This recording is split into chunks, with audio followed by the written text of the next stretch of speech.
He walked across that restaurant like he owned the floor, the city, the air itself. Han Do-yoon didn't ask to be seated. He didn't wait. He moved through the crowded dining room with the kind of stillness that made people press back into their chairs, without knowing why. And he stopped at a table near the window where a woman in a crimson dress was laughing at something a man had just said, laughing the way she never laughed at the office, loose and unguarded and completely her own. He stood there for 3 seconds. Then he opened his mouth and told her there was a shipping emergency. In front of her date, in front of strangers, in front of the Chicago River glittering below the windows. He made her leave. And the worst part, the part that will burn through this entire story, is that Zora Bennett already knew he was lying. She knew it in the first syllable, and she went anyway, because 5 years of loyalty had trained her body to follow, before her mind could finish the argument. If that had been you at that table, your Friday night, your crimson dress, your first real date in longer than you care to count, what would you have done? Before we go any further, if stories like this one find their way into your life, complicated people, dangerous love, the kind of loyalty that quietly destroys, you hit subscribe and stay close to this channel. Drop a like and tell me in the comments what city or country you're watching from. I want to see how far this story travels now. Let's begin. The Chongryong Syndicate did not look like what it was. From the outside, from the 34th floor of a glass tower on Michigan Avenue, from the letterhead of Hanul Pacific Logistics, from the customs paperwork that moved clean and punctual through every port it touched, it looked like a freight company. Successful one, the kind of operation that got profiled in trade publications for its efficiency and quietly donated to Chicago infrastructure funds every election cycle. Han Do-yoon had built it that way on purpose. He was 39 years old and had not survived this long by being careless about appearances. The suits he wore were made by a tailor in Seoul who flew to Chicago twice a year. The watch on his wrist cost more than most people's cars.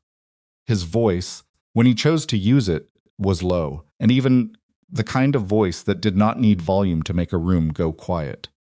Rival organizations used different words for him depending on their history with Chongryong.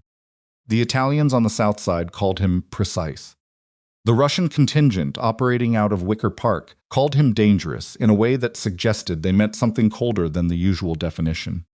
His own men, the ones who had worked with him, longest simply did not make eye contact unless he asked them to. He had not built that reputation by accident either. What none of them understood, what the financial auditors and the rival bosses and the federal agents who occasionally took long photographs of his building's entrance would never fully piece together, was that the architecture holding all of it in place did not live inside Han Do-yoon's head. It lived inside Zora Bennett's. She had been his executive assistant for 5 years, and that title was so inadequate it was nearly insulting. She was 34, a plus-size black woman, with natural hair she kept pulled back during business hours and reading glasses she wore when she thought no one was watching. Her office was the anteroom to his, separated by a glass wall and a heavy door she kept propped open because she needed to hear the phone lines before they finished the first ring. She knew the shipping manifests, not the ones filed with the port authority, the real ones, the ones that notated which containers carried what they claimed to carry and which ones did not. She knew the account numbers for 11 separate financial entities spread across 4 countries, and she knew which ones were active and which ones existed only to absorb suspicion. She knew which of Do-yoon's senior lieutenants were billing the organization for expenses they weren't incurring, and she knew which ones were honest enough to be trusted with more. She had never told Do-yoon about the dishonest ones. Not because she was protecting them, because she was protecting him from the decision he would make if he found out, and the consequences that decision would generate. That was the kind of loyalty she carried, the preemptive kind. The kind that absorbed damage before it could reach the person you were protecting, and then quietly fixed the leak while smiling and handing someone a cup of coffee. Do-yoon trusted her more than he trusted anyone breathing, and he had made exactly one catastrophic mistake in relation to that trust. He had stopped seeing her. Not in the logistical sense, he saw her every day, needed her every day, would have noticed her absence within 20 minutes, the way you notice when the electricity goes out. But somewhere in the 5 years of her perfect competence and her calm efficiency and her uncanny ability to solve problems before he'd finished explaining them, Du-Yun had made an error that powerful men often make about the people who are indispensable to them. He had stopped looking at her and started looking through her.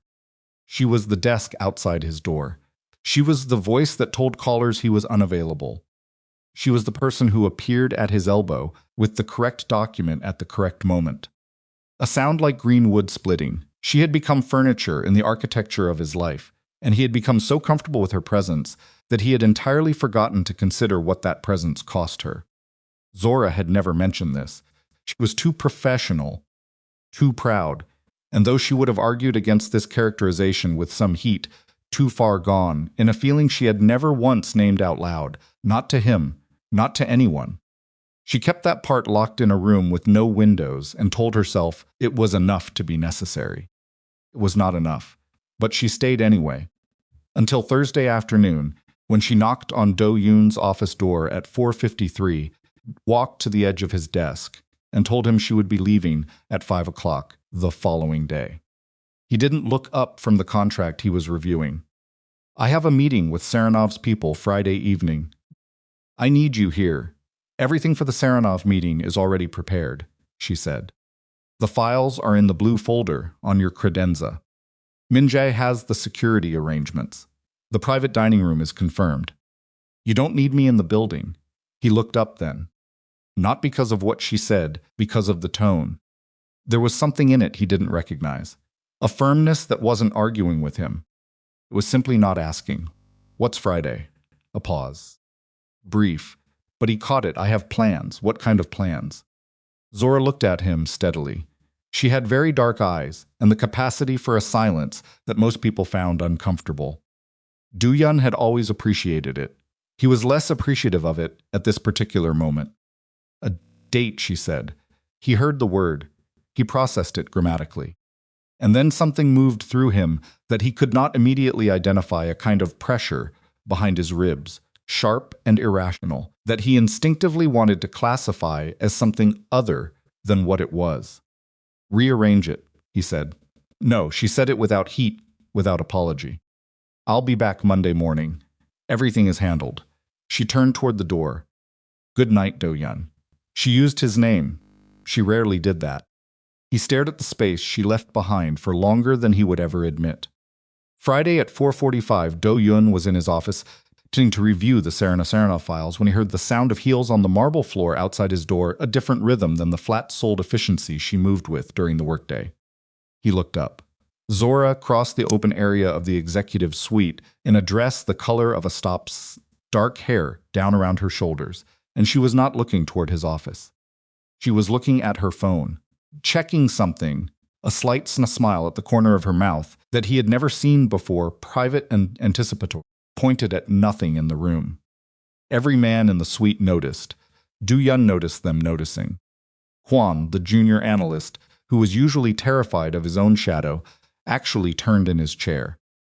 Park Min-jae, his security chief, who had the emotional expressiveness of a cement wall, tracked her across the room with something that looked almost like surprise. The elevator opened. Zora stepped in. The doors closed. And Han Do-Yoon sat in his office with a feeling he was not equipped to handle. He called Min-jae's cell before the elevator had finished its descent. "Find out where she's going." "A beat, sir." "Don't ask questions. Find out." He went back to the Saranov files. "Read the same paragraph 4 times. Put the folder down." He knew every account the Russian organization held, every shipment route they'd requested access to, every pressure point in the negotiation. He had prepared for this meeting with his customary ruthlessness. Viktor Saranov was a careful man who had survived 3 leadership challenges in his own organization and 2 federal investigations. And Du-Yun respected that the way you respect a loaded gun as a thing that required constant attention. He could not pay attention to anything. Min-jae texted him an address. A restaurant on the Chicago River, upscale. The kind of place where the bar bill alone would run $300. And no one complained about the lighting, because the lighting was perfect. Du-yun stared at the address. Then he went to his meeting. The private dining room at Archer's was the kind of room that absorbed sound. Heavy curtains, dark wood paneling, a table long enough to seat 12 set for 6. Viktor Saranov arrived 8 minutes late, which was a power play Do-yun noted and filed without reacting to, and he brought 2 lieutenants and an attorney, which meant he was either nervous or performing confidence, and the two were not mutually exclusive. The negotiation opened the way these things always did, with formalities that were actually threat assessments, dressed in the language of business. Saranov wanted expanded access to Chongyang's Pacific routes. Du-yun wanted $20 million in partnership payment and exclusivity guarantees. The attorney had a count proposal prepared in a leather folder. Du-yun nodded at the appropriate moments. But across the restaurant, through the glass partition separating the private dining room from the main floor, he could see the woman in the red dress. She was at a table by the window. Her date was a man roughly her age, unremarkable in the particular way of men who have nothing dangerous about them, pleasant face, careful posture, the kind of person who probably remembered birthdays and parallel parked on the first try. He was leaning toward Zora with the body language of a man who had already decided he liked her very much and was trying not to be obvious about it. Zora said something, and the man laughed. Du-yun missed whatever Saranov's attorney had just said. The transit timeline is the core concern, the attorney was saying. Victor needs assurances that the Los Angeles port arrangement holds through Q3 at minimums. It holds, Du-yun said. Because it did. Because Zora had structured those arrangements 18 months ago with enough legal insulation to survive a change in port authority leadership and 2 potential labor actions. Through the glass, the date was leaning closer. The payment structure, Saranov said. He had a heavy voice, accented in a way that sounded deliberately cultivated, like a man who had worked to keep it as a reminder of where he came from. The 20 million. My people expected movement by end of business today. Your people will have it. Du-yun watched Zora tuck a strand of hair behind her ear, a gesture he had never seen her make in 5 years, because she kept her hair pinned during working hours, and the unfamiliarity of it struck him somewhere undefended. She was different outside his orbit. Not worse, not better. Just herself, fully herself. The version of her that existed when she wasn't organizing his world. The thought was followed immediately by something uglier, the recognition that he had only ever seen the version of her that existed inside his demands. That there was an entire woman operating beyond the edges of his perception, and tonight, another man was seeing her, and Du-yun was sitting 12 feet away watching it happen through a pane of glass. He stood up. Saranov blinked. The attorney stopped talking mid-sentence. "Excuse me," Du-yun said. "One moment." He crossed the restaurant floor without hurrying, which was worse than if he'd hurried, because the unhurried movement was deliberate and everyone who watched him move could see that. He stopped at Zora's table. She looked up and her expression went through several things very quickly: recognition, surprise, and then a cold and perfect composure that he recognized as the professional mask she put on when she was furious and had decided not to show it. "There's a problem with the Saranov shipment," he said.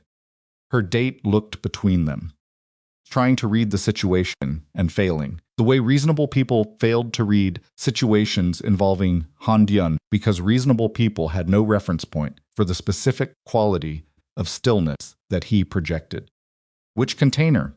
Zora asked. Her voice was completely even. Du-yun hadn't thought that far ahead. The Los Angeles Manifest. The Los Angeles Manifest was cleared Tuesday. I processed it myself. She tilted her head slightly.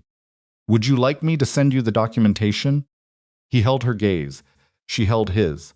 The man at the table cleared his throat quietly and reached for his jacket. He started.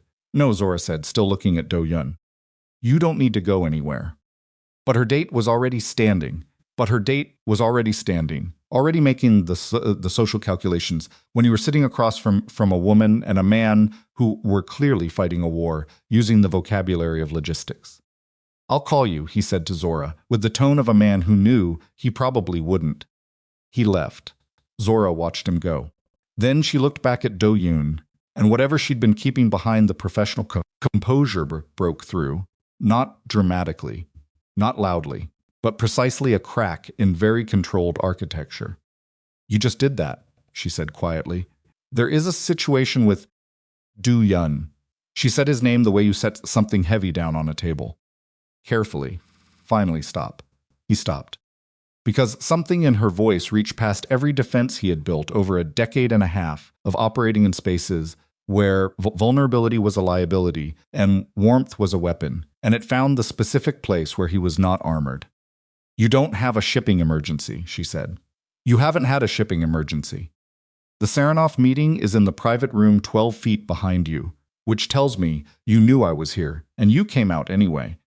Which means you just walked out of a $20 million negotiation to ruin my evening, for a reason neither of us has been willing to say out loud for 5 years. The restaurant noise continued around them. Somewhere behind Do Yun, Viktor Saranov was presumably waiting. He said nothing, because she was correct. And because the specific experience of being completely, precisely correct about something he'd been unwilling to examine was a sensation he had no script for. I'm going to get my coat, Zora said, and you are going to go back to your meeting. She stood. She was nearly his height in those heels, which he had somehow also never noticed before tonight, or had noticed and filed somewhere he hadn't accessed. She reached past him for the wrap she'd draped over the back of her chair. Zora, she paused. You look. He stopped, started again, because Han Do-yoon did not start things he couldn't finish. You look beautiful. She was still for a long moment. He watched something move through her expression that she recovered from very quickly, the way you caught yourself before a fall. Thank you, she said, carefully, like each word cost her something. She moved toward the exit. He turned to watch her go, which was a tactical error, because he was facing away from the front windows. When the black SUV came around the corner, and he did not hear the sound of the glass beginning to descend until it was almost too late. He heard Minjai shout his name. He moved. He crossed the distance between himself and Zora in the time it took for the first shot to break through the front window. And his hands found her arms, and he pulled her down and covered her with his body as the world turned into noise and broken glass, and the sharp, specific smell of gunpowder that he had learned to recognize years ago as the smell of a situation that had already gone past negotiation. He felt the burn across his upper arm. He registered it and set it aside. Beneath him, Zora was breathing hard, face pressed sideways against the cold floor, and he had one hand braced on either side of her head, and he was looking at her, instead of at the windows, checking her face and her neck and her shoulders, for something he was not willing to name yet. And when Minjae's return fire drove the SUV back into motion, and the shooting stopped and the screaming in the restaurant replaced the gunfire, Do-yoon was still looking at her. Are you hit? He asked. No, her voice was steady, steadier than it had any right to be. Are you? He felt the blood on his sleeve, then pressed. Decided it was manageable. No, he said. She looked at his arm.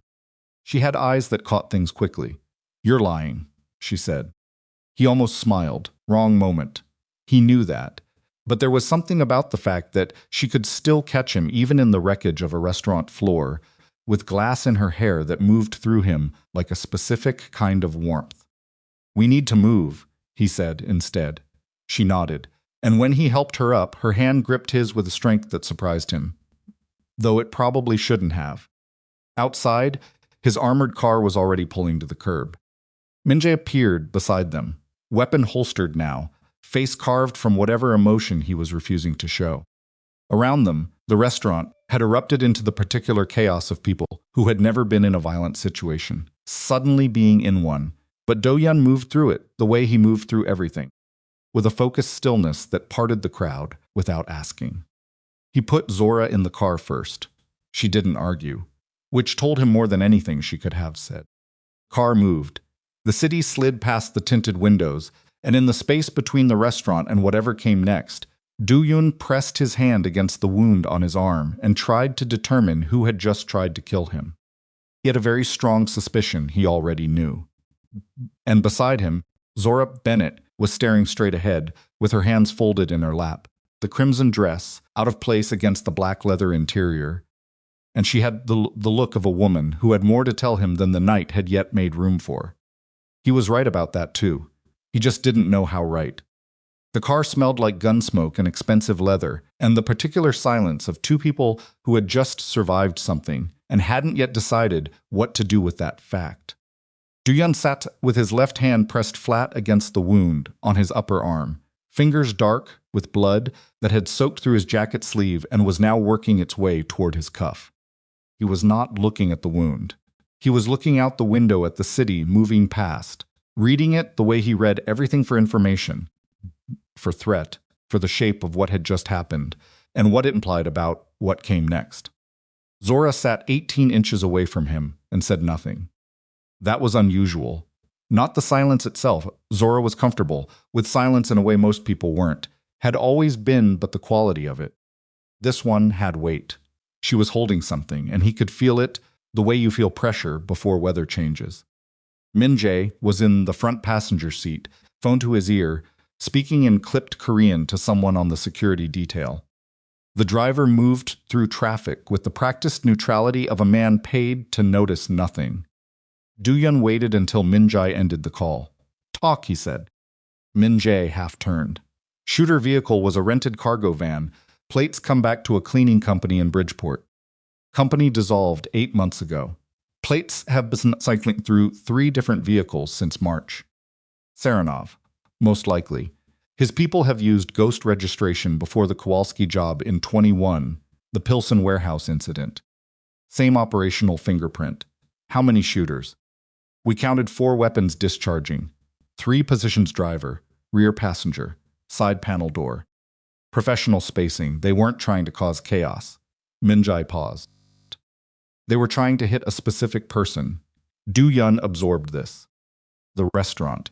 His choice of location. You were the one who selected archers for the Saranov meeting. His people would have had the address 24 hours in advance. He set the meeting to confirm my location, then sent the vehicle while we were still at the table. That's my read. Which meant the negotiation had never been a negotiation. The leather folder with the counter-proposal, the attorney, the careful formality of men discussing shipping routes, all of it had been positioning. Saranov had needed to know exactly where Duyun would be standing, and at what time, and the meeting had provided that with the precision of an invitation. Duyun had walked into it. He did not look at Zora, but he was aware of her in the way he was always aware of her, peripherally, completely, the way you were aware of a structure you'd built your operations around. He felt her watching him process this and choosing not to speak yet. "The 20 million, he said. Min-jae's expression shifted almost imperceptibly. "Sir, Saranov expected payment tonight. His attorney mentioned it twice, which means he's short on patience about it. The transfer didn't execute. It didn't." Both men looked at Zora. She was looking at her hands, which were folded in her lap over her small clutch bag, and she raised her eyes to meet Do-Yoon's with the composure of someone who had been waiting for this moment and had decided exactly how she was going to handle it. "I stopped the transfer," she said. The car was quiet for the length of 3 full seconds. "You stopped it," Duyun repeated. "Yes, the $20 million payment to Viktor Saranov's organization that I authorized. That you authorized based on financial documentation I flagged 3 weeks ago as requiring additional review." She held his gaze. "Which you told me to process anyway because the Saranov relationship was a priority." "Zora, I processed it," she said, "onto a holding account. I needed more time to verify something." Min-jae had gone very still in the front seat, with the careful posture of a man who had calculated that the best survival strategy was invisibility. Duyun's voice dropped, which was never a good sign. "You held $20 million in a holding account without telling me." "I held it for 11 days while I reviewed Saranov's financial records. Those records are not, I know they're not mine to review." Her voice was steady. Not apologetic. Steady. "I reviewed them anyway, because something in the Q2 reconciliation matched this partnership agreement, and I wanted to understand the discrepancy before I moved the money. And Viktor Saranov has been skimming from the partnership for 14 months. Another silence. Different quality than the last one. Duyun's hand which had been pressing against his wound with consistent pressure, stilled. "How much?" he said. "Across 11 transactions.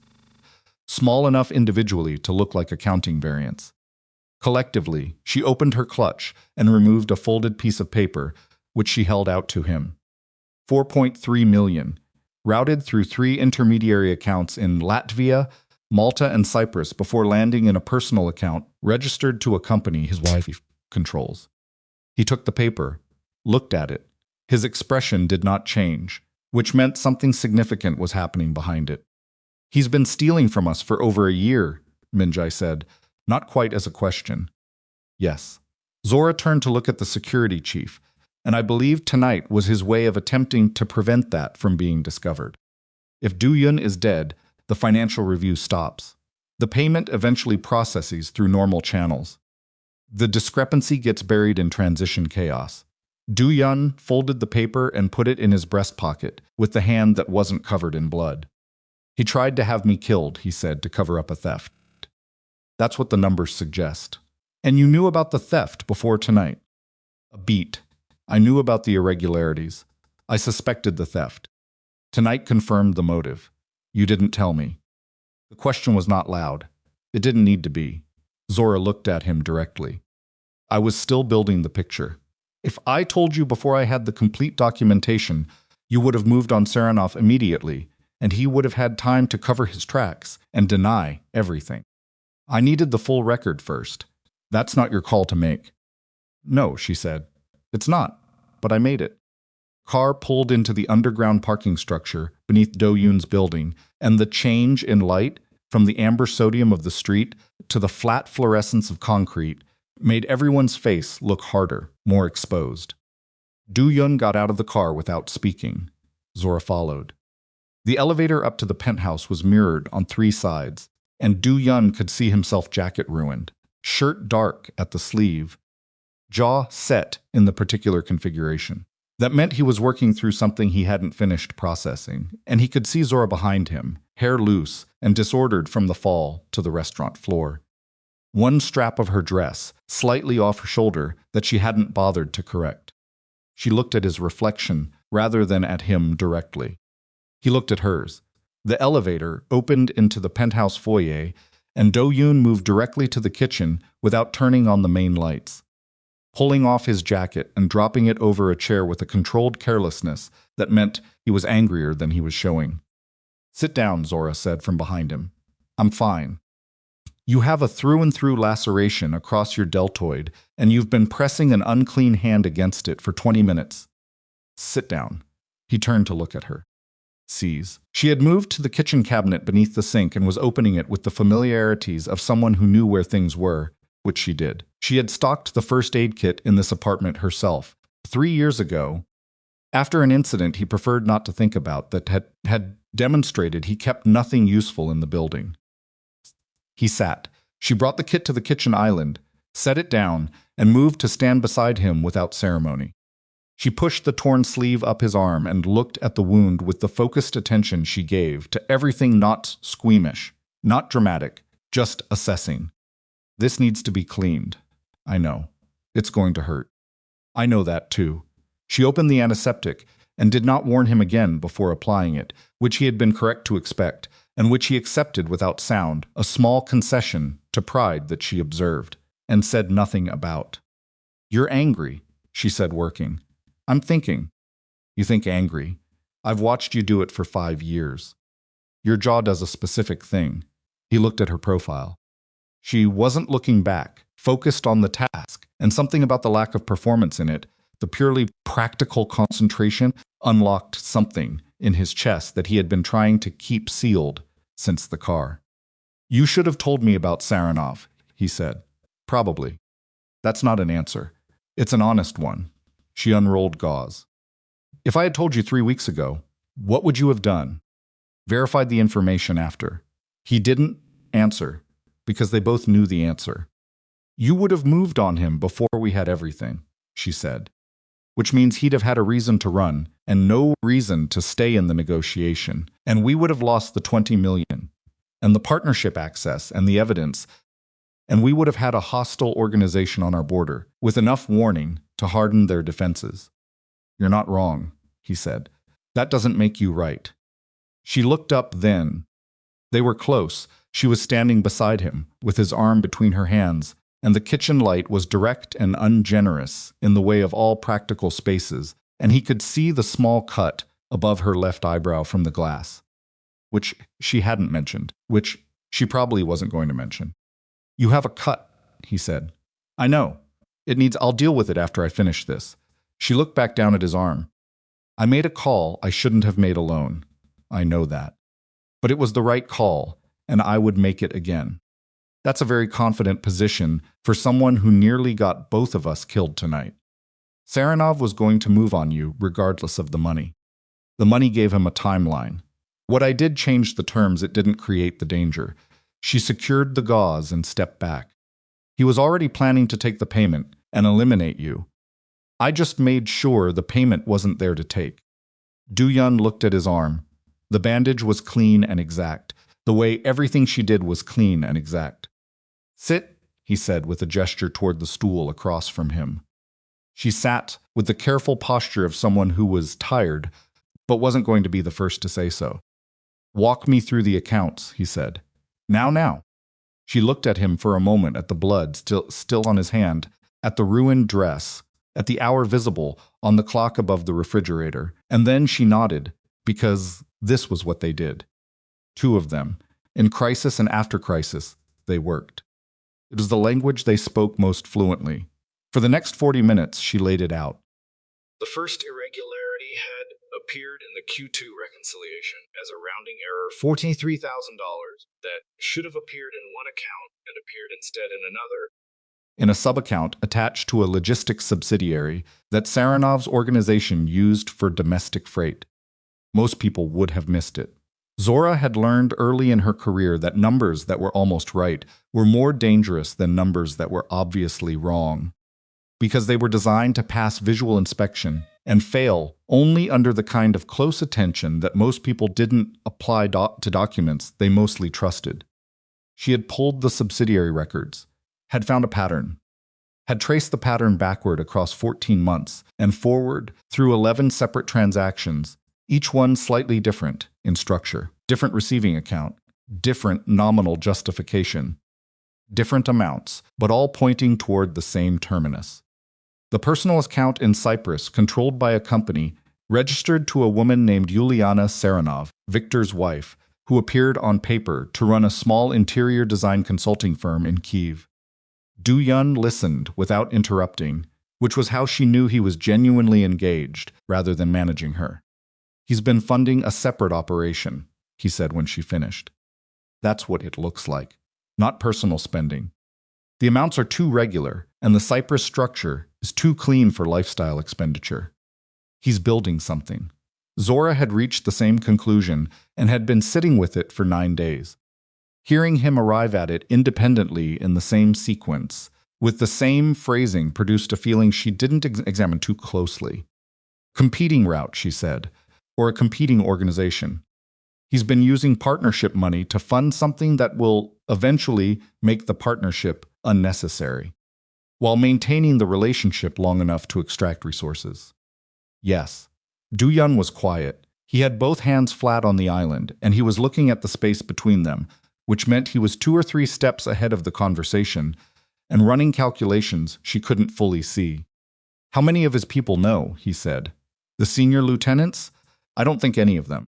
The account structures are too carefully hidden, they're designed to survive an internal audit. He's keeping this private, even within his own organization. Which means if his people find out, he loses them. She met his eyes. He's been stealing from the partnership, but these accounts suggest also been preparing to break away from his own senior people, eventually. He's playing everyone. The word sat between them with the specific weight of things that changed the shape of a situation. Du-Yun stood. He moved to the window, floor-to-ceiling glass facing north. The city spread out below, in the late-night configuration of lit windows and moving vehicles, and the flat, dark stretch of Lake Michigan at the edge of everything, and he stood with his hands behind his back and looked at it. The way men like him looked at cities as terrain. He expected me to be dead by midnight, he said. Yes. The money transfer would have been reauthorized through normal channels. My financial people would have processed it within 48 hours of my death, following standing instructions. And the evidence of the theft would have gone with you. And Min Jae would have gone to war with the wrong read of the situation. She let that land. Let him feel the full shape of it. How far have you gotten on the documentation? He said, still looking at the window. I have the transaction records. I have the account trail through 3 jurisdictions. I have a spreadsheet that maps every transfer to a corresponding date and a corresponding event in the partnership shipments, payments, negotiations. He was always skimming around activity that he calculated would create natural financial noise. Smart, very, not smart enough. No, he turned from the window. His face in the city light was composed in the way of someone who had arrived at a decision and was now moving toward execution, and Zora recognized it immediately because she had watched it happen 100 times, the shift from processing to acting, the specific stillness that preceded very deliberate movement. I want the complete file by morning, he said. I can have it by 4. You should sleep, so should you. She stood. Neither of us is going to. He looked at her. She looked at him. It was the same exchange they'd been performing for 5 years, the practical logistics of 2 people who operated in proximity, and it was also tonight, with the blood on his hand and the glass in her hair, and the dress that had been chosen for a different evening, entirely something else. He crossed to the kitchen sink and ran water over his hand, scrubbing carefully. She watched him do it and was quiet. You knew, he said to the sink. Tonight, you knew I would follow you. Silence from behind him. He turned the water off. Part of me, she said, carefully. The way she said everything she chose to say, rather than everything she thought.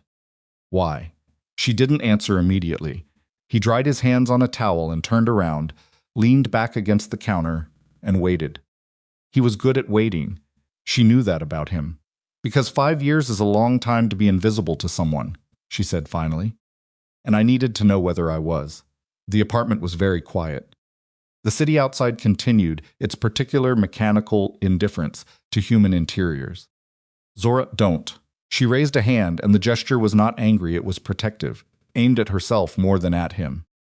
Not tonight. We have work. We have Saranov and 43 pages of financial documentation, and a man who tried to have you shot.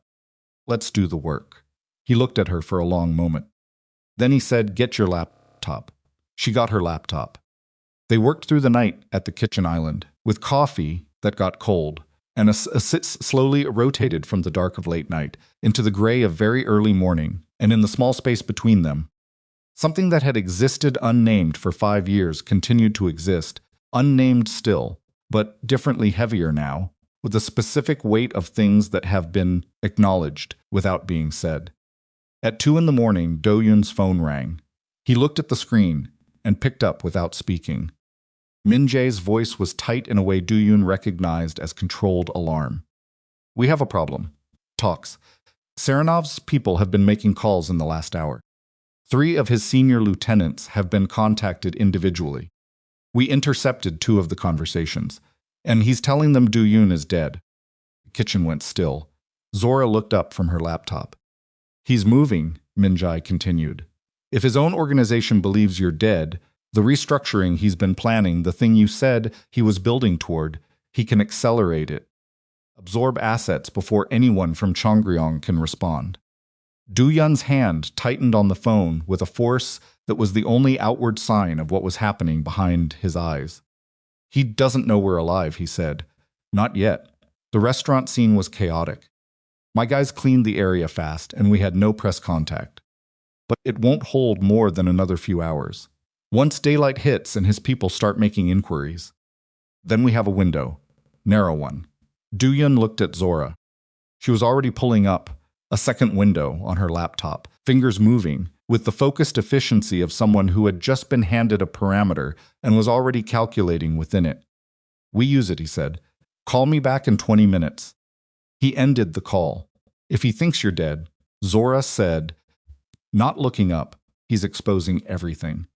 His own people, his accounts, his restructuring plans. He has to move fast, and he has to move in the open, and every move he makes in the open leaves a record. Yes, we can let him expose himself. Now she looked up. Or we can use what we already have to accelerate the exposure. How? She turned the laptop toward him. On the screen was a spreadsheet, 43 pages, compressed into a single summary matrix with account numbers, dates, amounts, and corresponding communication records sorted by Saranov's senior lieutenants. He's been stealing from the partnership, she said. But some of this money was supposed to pay his own people's operational budgets. He's been skimming from them too. He just structured it so it looked like it was coming from us. If his lieutenants see this, they won't believe it came from us. They will if it reaches them through channels that have nothing to do with us. He looked at the screen, looked at her. You already know how to do this, he said. It wasn't a question. I've known how to do this for 6 days, she said. I was waiting until I had your authorization.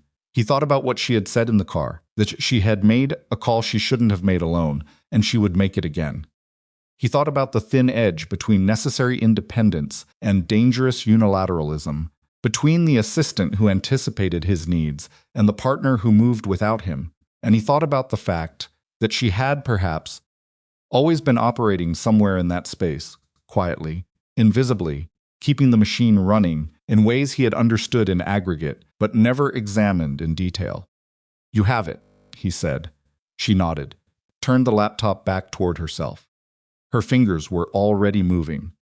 Du Yun poured the cold coffee down the sink and put a fresh pot on, and stood at the counter, watching the machine heat up, and through the window the sky above the lake was beginning to change, not light yet, not truly, but the particular dark that preceded it, the hour that wasn't night anymore, but hadn't yet decided what it was.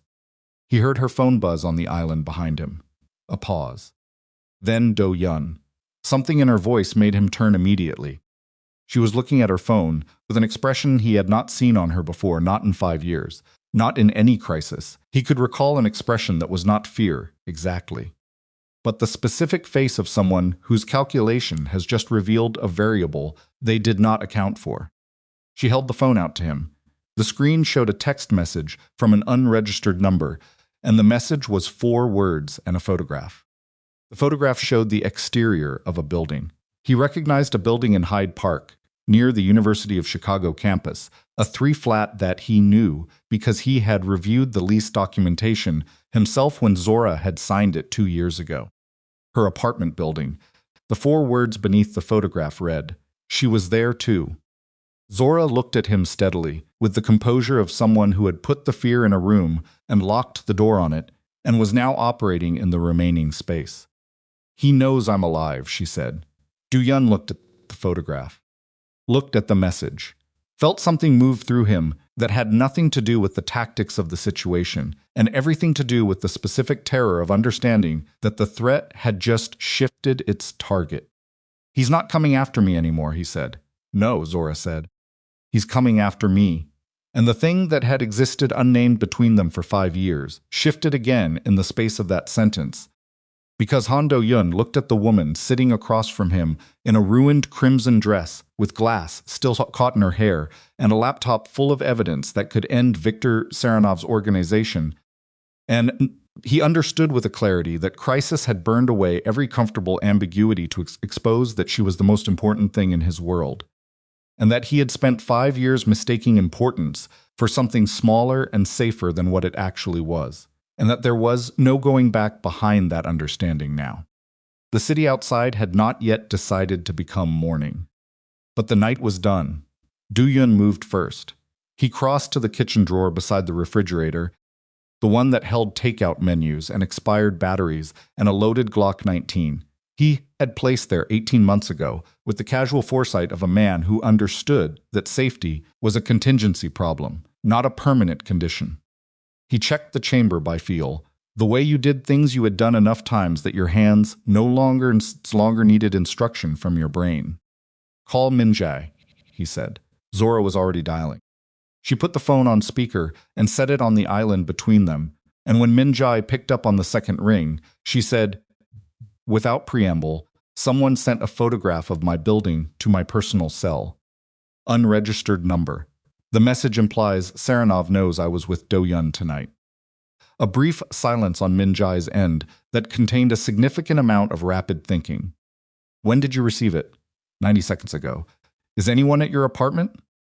No. I've been here since the restaurant. Don't go back there. His voice was flat and operational. I'll have 2 people at the building within 10 minutes to secure the space and check for contact. You stay where you are. Do-Yun took the phone off speaker and put it to his ear. What's our exposure? Unknown yet. If Saranov has someone inside the restaurant who made us when we pulled Zora out. We were fast. Fast isn't invisible. There were 40 people in that dining room when the shooting started. Any one of them could have been Saranov's eyes. Min-jae paused. Or it's something else.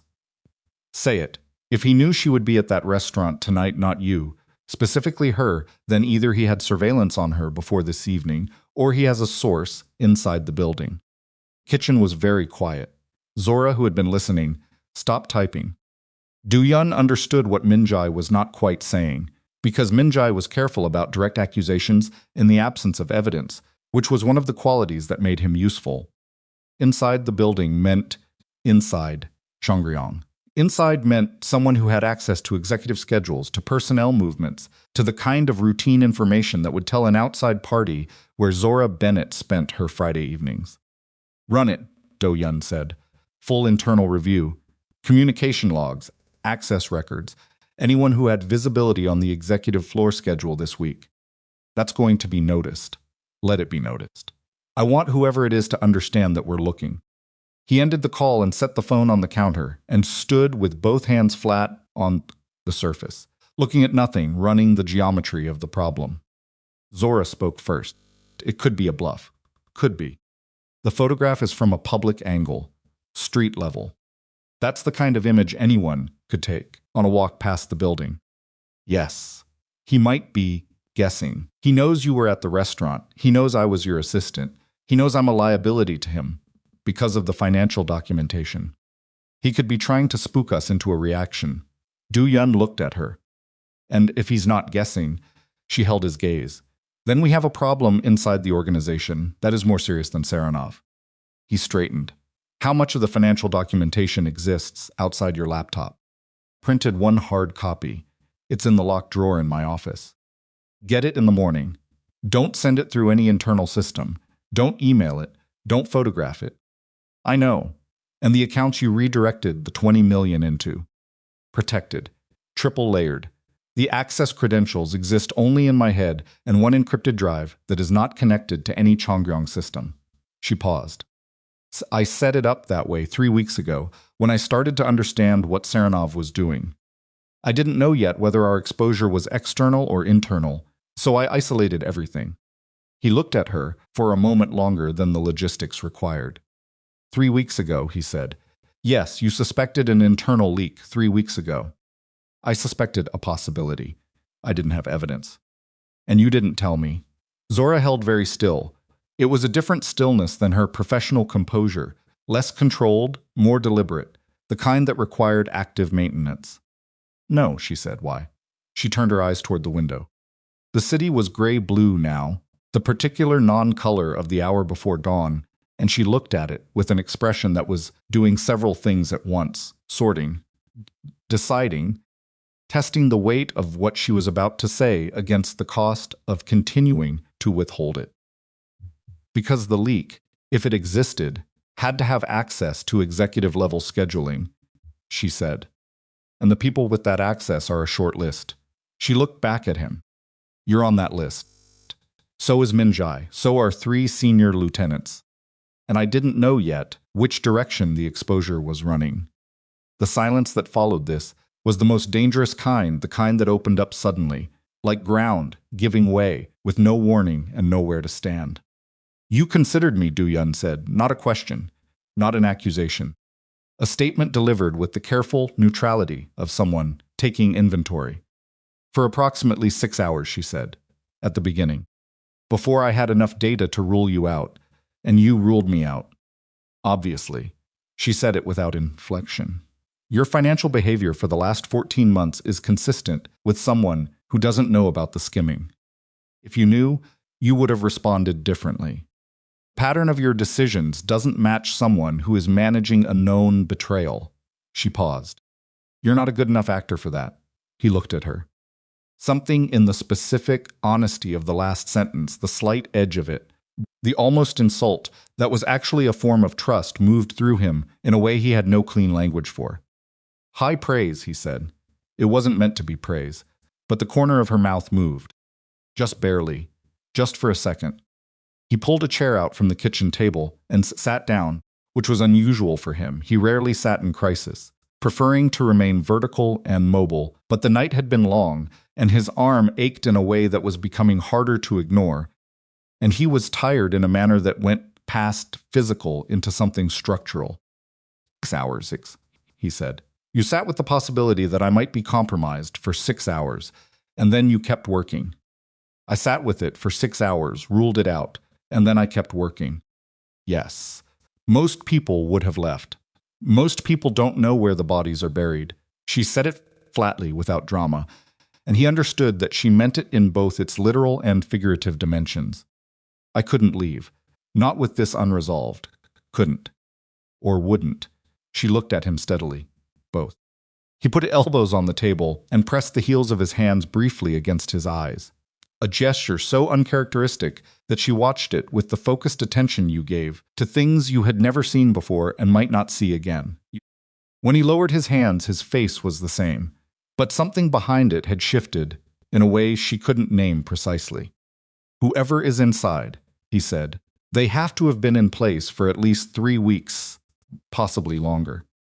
The scheduling data Saranov's people would need to have orchestrated tonight goes back further than just this evening. I know. That narrows it. Not enough. Not yet. What do you need? Zora opened her laptop again. I need access to the internal communication logs for the last 90 days. Full access, not the summary reports, the raw data. That requires my authorization. I know. If there's a leak and that person sees the authorization request, they'll know we're looking at communications. Yes, she looked at him. I need you to decide whether finding the leak fast is worth the risk of warning them. He was quiet for a moment. Do it. She nodded and began the authorization process on her screen.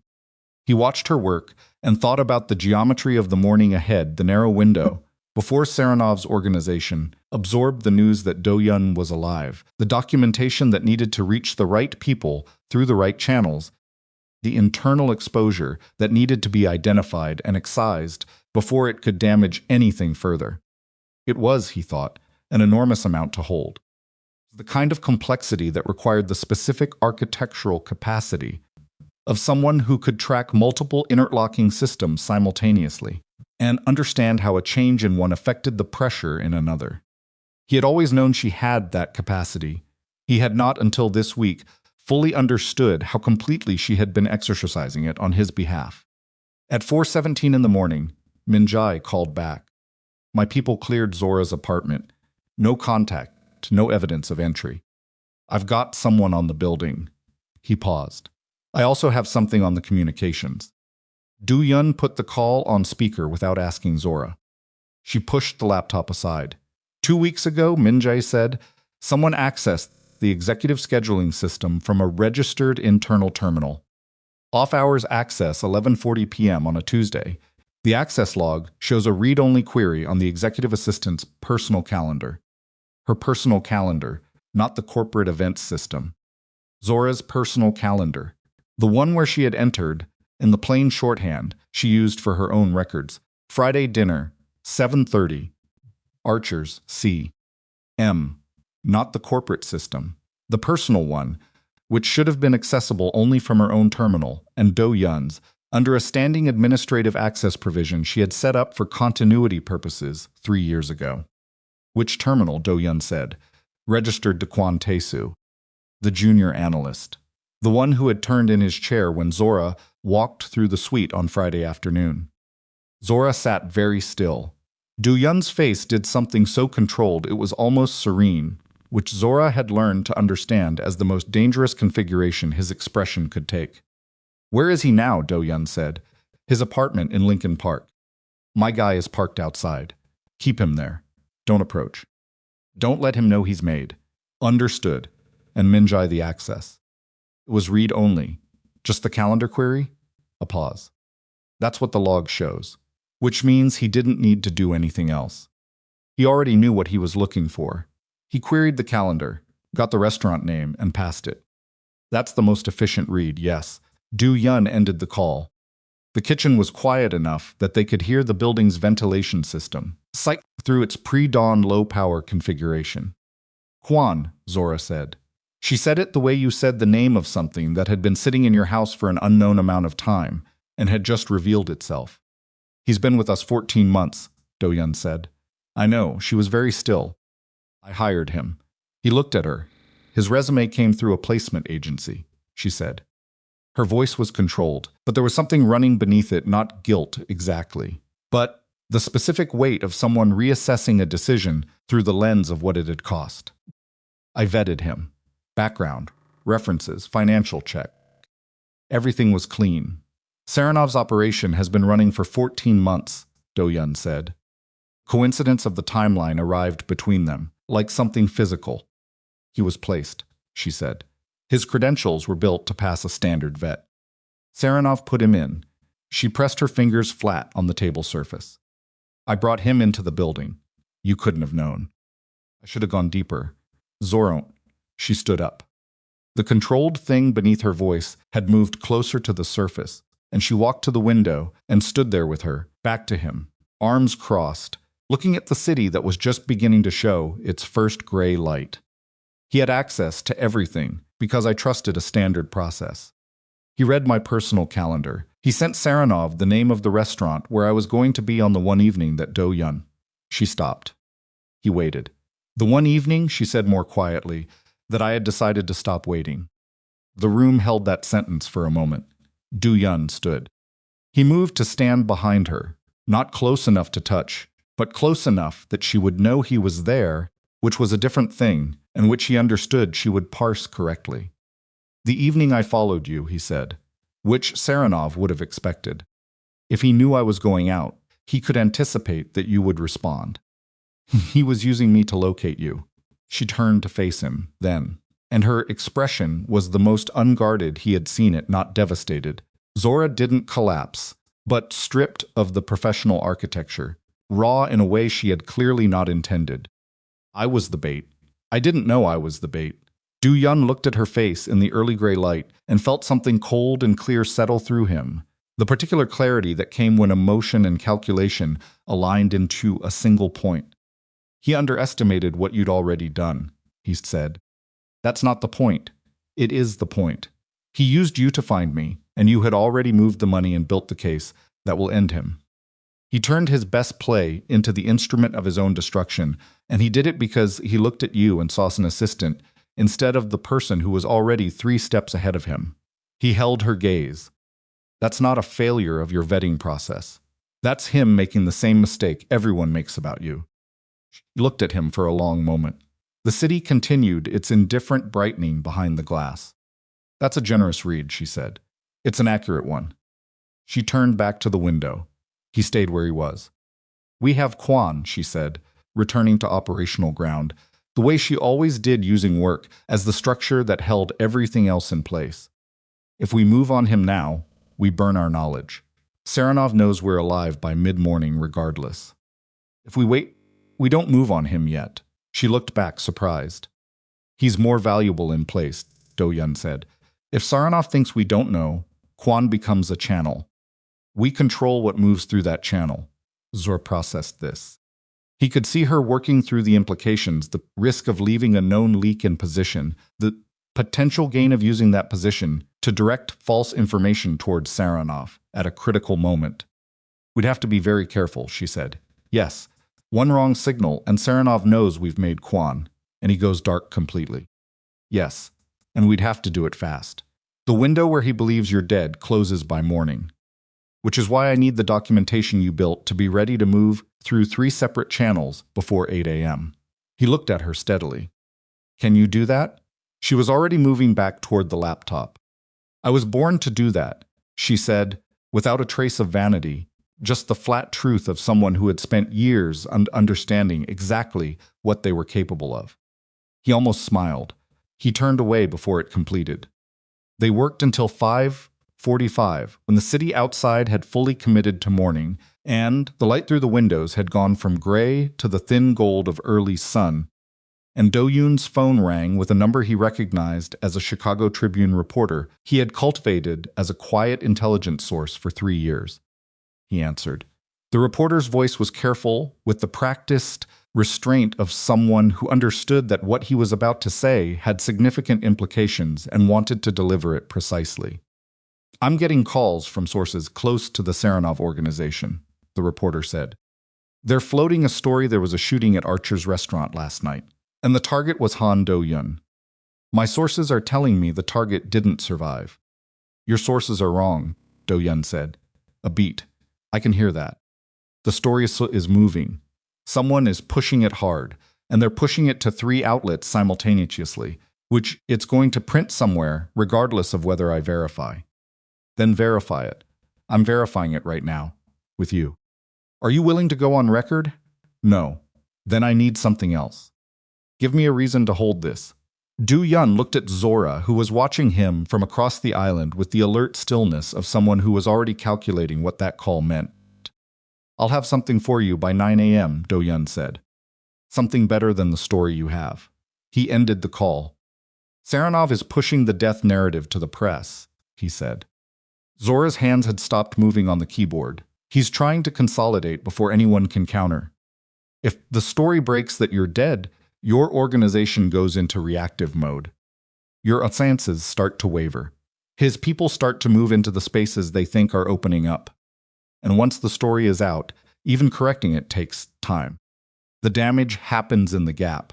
We have 3 hours before he loses control of the narrative. She looked at him. We can't wait until 8 to move the documentation. How fast can you push the first release?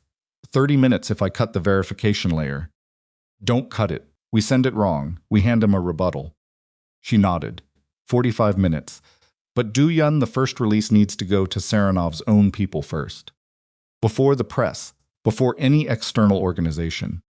His lieutenants need to see the financial evidence of what he's done to them before they hear anything else.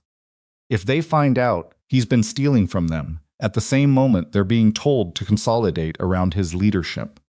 The organization fractures from the inside, which is where you want the fracture. He thought about Kwan, about the channel they had decided to leave open. Use Kwan, he said.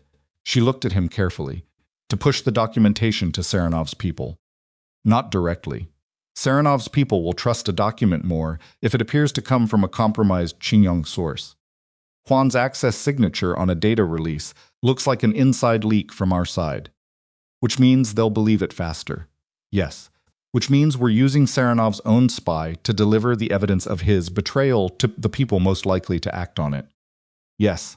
Zora looked at him for a moment with an expression that was not quite admiration she had never been straightforwardly admiring. It was not in her construction but something adjacent to it. Something that acknowledged the particular ruthlessness of the move, with the specific appreciation of someone who thought in similar terms. I need 20 minutes to set up the release structure, she said. You have 15. She turned back to the laptop. At 6:23, Do-yun's phone produced a series of alerts in quick succession: Min Jae, 2 senior lieutenants, and a number he didn't immediately recognize. He worked through them in order. Min Jae reported that Kwan's apartment lights had come on at 6 and stayed on, no movement, in or out.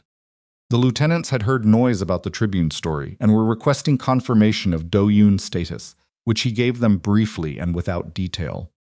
The unrecognized number he returned last. It answered after 1 ring. Mr. Han. The voice was accented careful, not Saranov younger, with the specific diction of someone educated in a language that wasn't his first. My name is Dmitry Volkov. I was Viktor Saranov's senior financial officer. Past tense. Was. I'm listening, Do-yun said. I received a document this morning. Through a channel I believe to be secure within my own organization. A pause. It contains records of financial transactions that I had no knowledge of. transfers that were authorized under partnership, accounts that I managed. And the documentation indicates that a significant portion of my organization's operational budget for the last 14 months has been diverted. I have been signing off on budget confirmations that I believed were accurate. They were not. Another pause, longer. Victor has been using the partnership accounts as a cover for transfers that have nothing to do with our operational costs. He has been stealing from us. Duyun said nothing. I want to know, Volkov said, if this documentation came from your organization. Why does that matter? Because if it is accurate, and I have spent the last 40 minutes cross-referencing what I can access independently, and it appears to be accurate, then I need to understand who prepared it and how long they have known. It's accurate, Duyun said. A silence. Victor told us last night that you were dead, Volkov said. Victor was optimistic. Another silence, this one with a different quality, the specific texture of a man reassessing the last 18 hours of decisions in light of information that changed their meaning entirely. There are 3 others who have seen this document, Volkov said. Senior people, they are. He paused, choosing his word carefully. Unhappy, I imagine they are. Victor is not currently reachable. He has not responded to calls since approximately 3 a.m., which meant Saranov had gone to ground, which meant that on some level he had anticipated the possibility that his operation might be exposed, and he had a contingency prepared, and he had activated it when the morning's silence told him something had gone wrong. Duyun felt the shape of the situation shift in a way that was not comfortable. When did he last communicate with your organization? He said. 2:47 a.m., a text to his driver confirming a pickup location. Volkov paused. The driver went to the location. Victor was not there. Duyun looked at Zora. She read his expression and stopped typing. He's already moved, Duyun said. It appears so. Do you know the Cyprus account? A longer pause. I know of it now. The document. There are 4 other accounts structured similarly. I can have the information to you within the hour. Duyun made a decision as he spoke it, the kind of decision that altered the landscape of a situation before the decision itself could be second-guessed. Saranov has been building something separate from your organization for over a year. He was planning to take it apart and take the assets with him. What you received this morning is the reason he needed me dead before anyone found out. What do you want? Volkov said. I want him found before he reaches the accounts. Everything in those accounts was built on stolen money from your organization and from mine. And if we find him, then we decide what happens to him together. A pause. But he gets found. A silence that lasted long enough to be meaningful. I will make calls, Volkov said. The call ended. Zora was watching him with her hands flat on the keyboard and her eyes doing the rapid focus thing they did when she was processing at full speed. You just offered Saranov's organization a partnership, she said. I offered them a shared interest in a man who just tried to have both of us killed, in a man who betrayed everyone at the table, including his own people. That's a different kind of shared interest than the one that started the evening. She considered this. You're betting that Volkov moves fast enough to find Saranov before he reaches the offshore accounts. I'm betting that Volkov is angry enough to move faster than Saranov expected anyone to move. He set the phone on the island. What's the second Cyprus account access window? 7 a.m. That's 30 minutes. Saranov knows I moved the 20 million, she said. He doesn't know about the second Cyprus account documentation that was in the financial trail I built independently. But if he reaches his own accounts before 7, he can move the money and disappear. Yes. Duyun looked at the clock on the microwave. 6:29. Can you lock the accounts from here? Not directly. I don't have that access. She held his gaze. But I know who does. Who? The Malta intermediary has a regulatory compliance officer. I've been corresponding with her for 6 weeks as part of the financial review. She thinks I'm conducting a routine audit on behalf of Hanul Pacific. If I contact her now and flag the accounts as potentially fraudulent, she has the authority to freeze them pending review. Regulatory freeze. Saranov can't touch them. How long does that take? 20 minutes if she acts immediately. Call her. Burns my cover as an auditor. She'll know something larger is happening. Call her. Zora picked up her phone.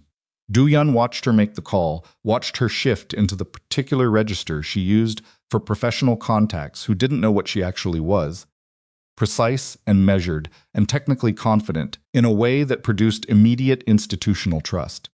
The call took 11 minutes. When she ended it, she looked at him with an expression that was the closest she came to relief, not relaxation. Zora didn't relax, but the very slight easing of a particular tension. She's flagging all 3 accounts, she said. Regulatory freeze, effective immediately. Review process takes a minimum of 90 days. Du-Yun let out a breath that was not quite audible. Saranov just lost everything he was running toward, he said. Yes. She set her phone down, which means he has nothing left to run for. A man with nothing left to protect and nothing left to lose is minus.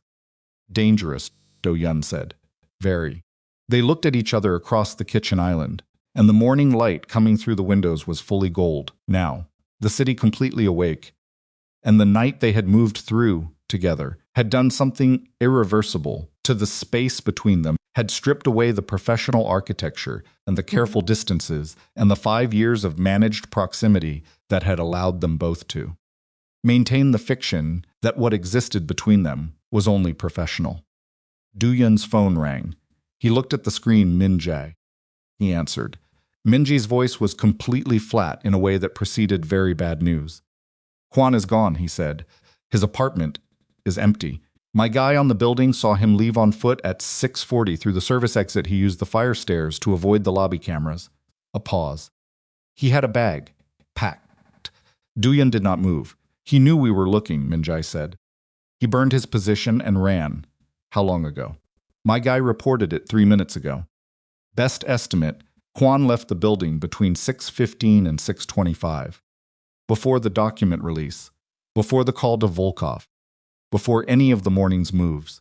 Which meant Kwon hadn't run because he knew they'd made him. Kwon had run because someone told him to. The thought arrived and completed itself before Du-Yun could stop it. And when it completed, he stood very still in the gold morning kitchen, with the specific stillness of someone whose operational picture has just inverted the ground where he thought he was standing, revealed as something else entirely. He said, very quietly, someone warned him. Min-jae was silent. Someone inside this conversation warned Kwon that we'd identified him. Communication log access, Min-jae said slowly. I ran it from a secure internal terminal, but the authorization came through my credentials, Du-Yun said, which exist in the system. He looked at Zora. She looked back at him.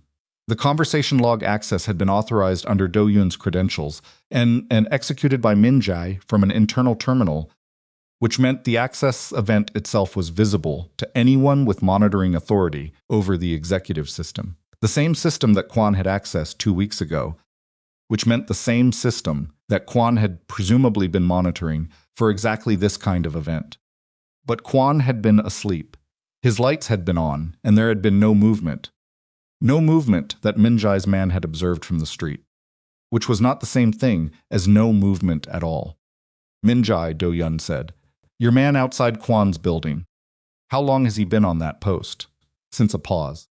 Since I put him there after Zora's call. Approximately 2 a.m. Who assigned him? I pulled him from the overnight detail rotation. Who knew he was being reassigned? Another pause. Longer the rotation log, Min-jae said. It's a shared document. Anyone with security-level access would know exactly which positions were being covered and which weren't. Du-Yun's voice was very even. Which means whoever pulled Kwon out knew we had a man on the building, but also knew precisely where the gaps were. The silence on Min-jae's end was the silence of a man who had just understood something about his own operation that he did not want to be true. Min-jae, Du-Yun said, how many people on your overnight rotation have been with you longer than 14 months? Pause that lasted exactly as long as it took Min-jae to count. 4, he said. And how many came in through a placement process in the last 14 months? He could hear Min-jae breathing. 3, Min-jae said. Find them, Du-Yun said, all 3. Right now. Don't use the rotation system to do it. He ended the call. Zora was very still across the island. It's not just Kwon, she said. No. He built a network. inside our security rotation. Quan was the intelligence layer scheduling, calendar access. The security plants were the operational layer. She pressed her hands flat on the laptop. He's been building an architecture inside our organization for over a year, and we didn't see it because each piece looked like normal staffing. Duyan looked at the clock. 6:41. Saranov didn't go to ground because he was afraid, he said. Zora looked at him. He went to ground because he doesn't need to run, Doyun said. He has people inside our security rotation. He knows our positions, our gaps, our movement patterns. He doesn't need to run. He looked at her directly, with the specific clarity of someone who has just seen the actual shape of a situation for the first time. He's coming here. Zora's face went through something swift and controlled and arrived on the other side at a kind of absolute clear-eyed steadiness that he would remember for a long time afterward. Then we need to be gone before he gets here, she said. She was already closing the laptop, and Han Do-yoon, who had spent 15 years building an organization on the premise that he was always the one setting the terms, understood in that moment that every plan he had constructed through the long hours of the night had just been rendered useless, and that the only thing standing between him and the end of everything he had built was the woman across from him who had seen it coming 3 weeks before he had, and had spent that entire time quietly building the only architecture that might still save them both. He had one thought, clean and undecorated, as he reached for his jacket. He had spent 5 years mistaking her loyalty for a feature of the position. It had always been a choice. They moved fast. Zora had the laptop under her arm and her phone in her hand before Do-yoon had finished pulling on his jacket, and she was already at the foyer when he caught up, already running calculations he could see working across her face. Not panic. Never panic with Zora, but the high-speed triage of someone sorting options by viability in real time. We can't use the main elevator, he said. I know. Service stairs to the garage, but not your car, they'll have the plate.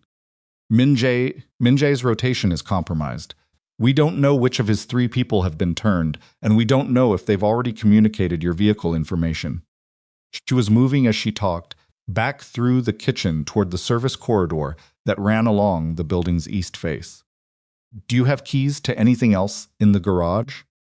Storage unit B7. There's a sedan registered to the logistics company. Clean plates. Clean plates.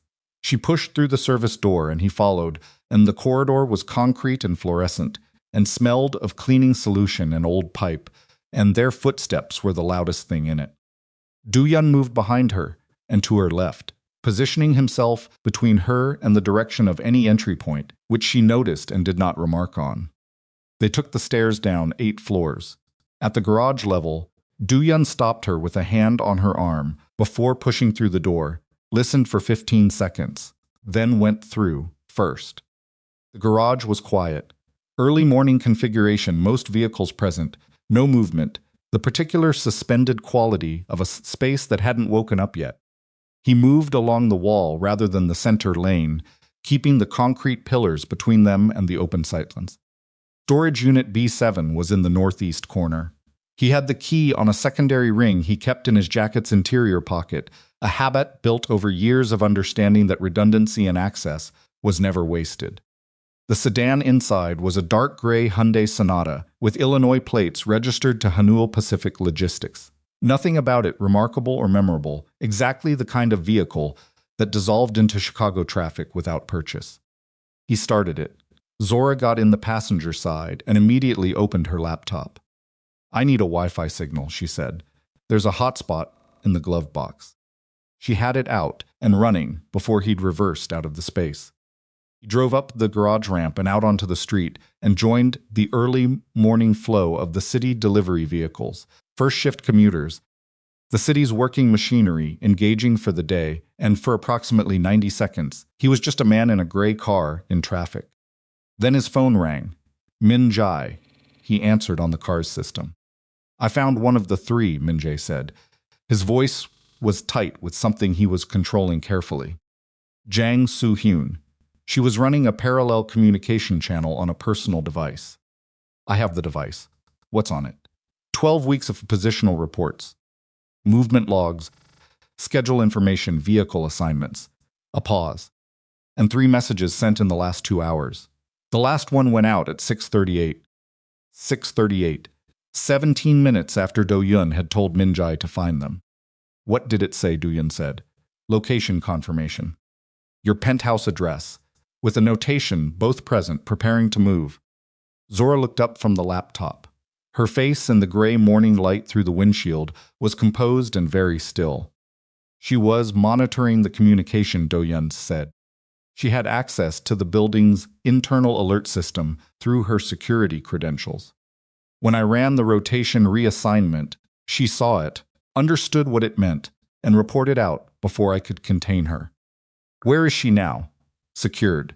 A beat that communicated significant information about what secured meant.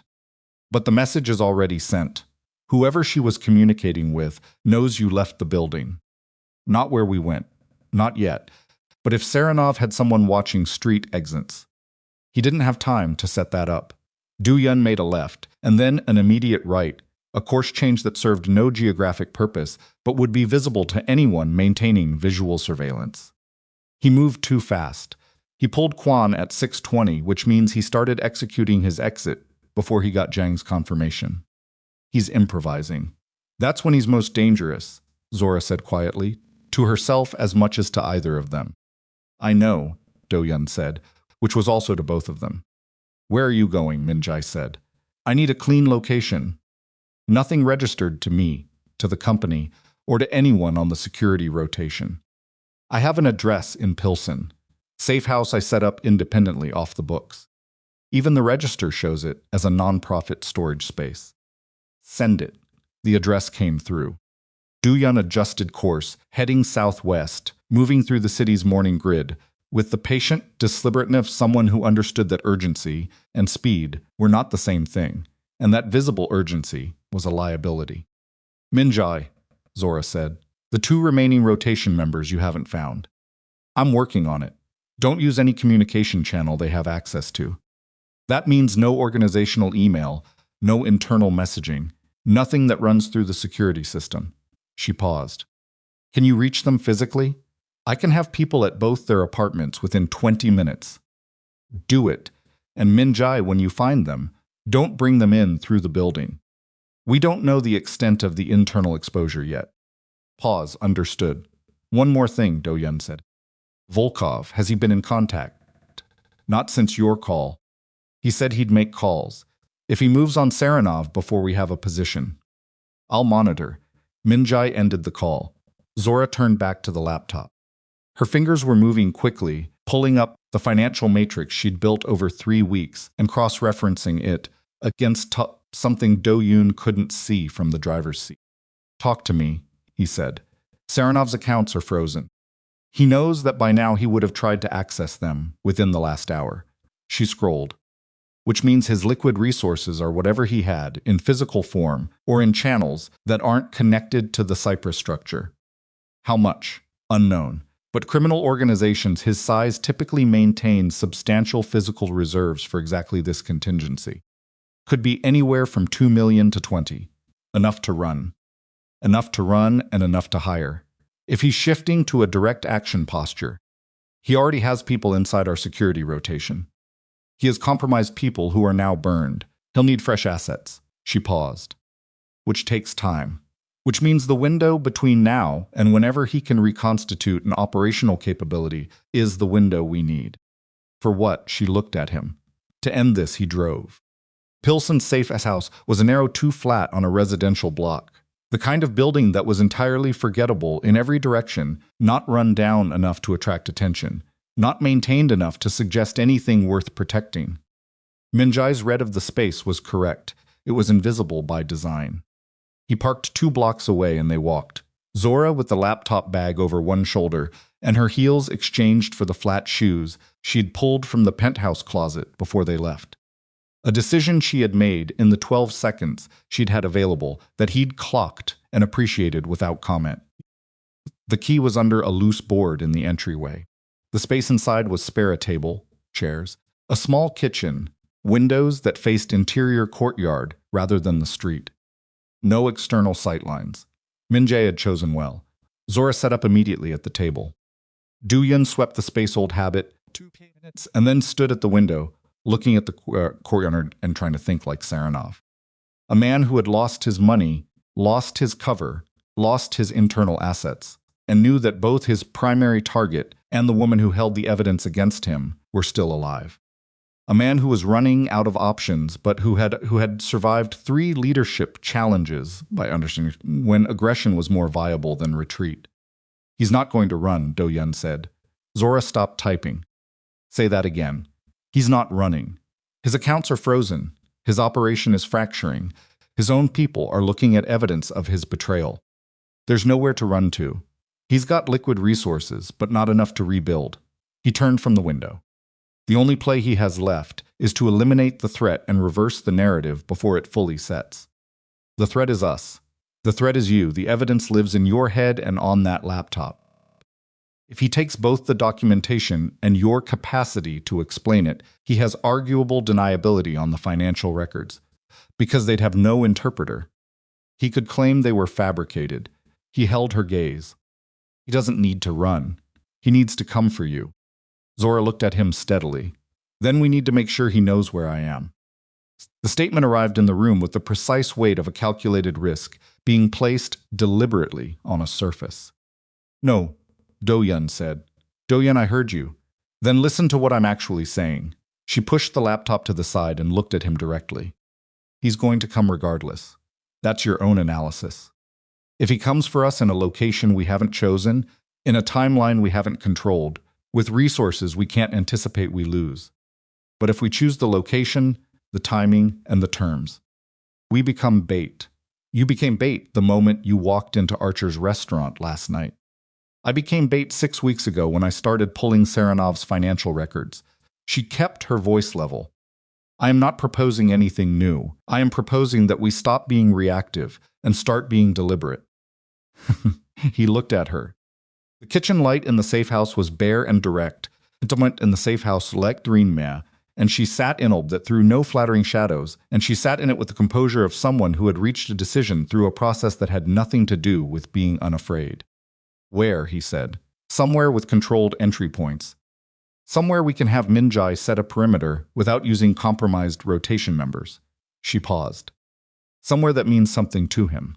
Saranov is operational, but he's also ego-driven. He'll want a location that feels like victory. The freight terminal, Do-Yun said. She looked at him. Shangryong owns a freight terminal in Calumet City. Saranov's organization has used our shipping access through that terminal for 14 months. To him, it represents the partnership, what he was building off the back of. Du-Yun moved to the table and sat down across from her. If we signal that we're moving there, something that reaches him through the remaining network channel, he'll read it as us attempting to move physical assets before he can intercept, which is something a man in our position would plausibly do. Which means he'll come. Yes, she thought for a moment. He watched her think, which was something he had done 100 times in 5 years, and which he now understood. He had always watched with more attention than the situation required. Min-jae needs at least 4 hours to set a clean perimeter, she said. He has 3. Then he needs to start in the next 30 minutes. Du-Yun called Min-jae, laid it out in precise stripped terms. Min-jae listened without interrupting, which meant he was already running logistics in parallel. The Calumet terminal, Min-jae said when Do-Yun finished. You want me to set a perimeter at the Calumet terminal with a non-compromised team in 3 hours? Yes. How many people? However many you trust completely. A pause that told Do-Yun Min-jae was counting. 6. Maybe 8. 8, full coverage, all entry points. Nobody on internal channels. Everything goes through your personal device only. And the signal to Saranov. How does it reach him? Through Quan, Zora said. She had been listening. We know Quan's communication channel from the device Min-jae took from Jang. If we push a message through that channel, something that looks like an intercepted communication from our side about the terminalmans.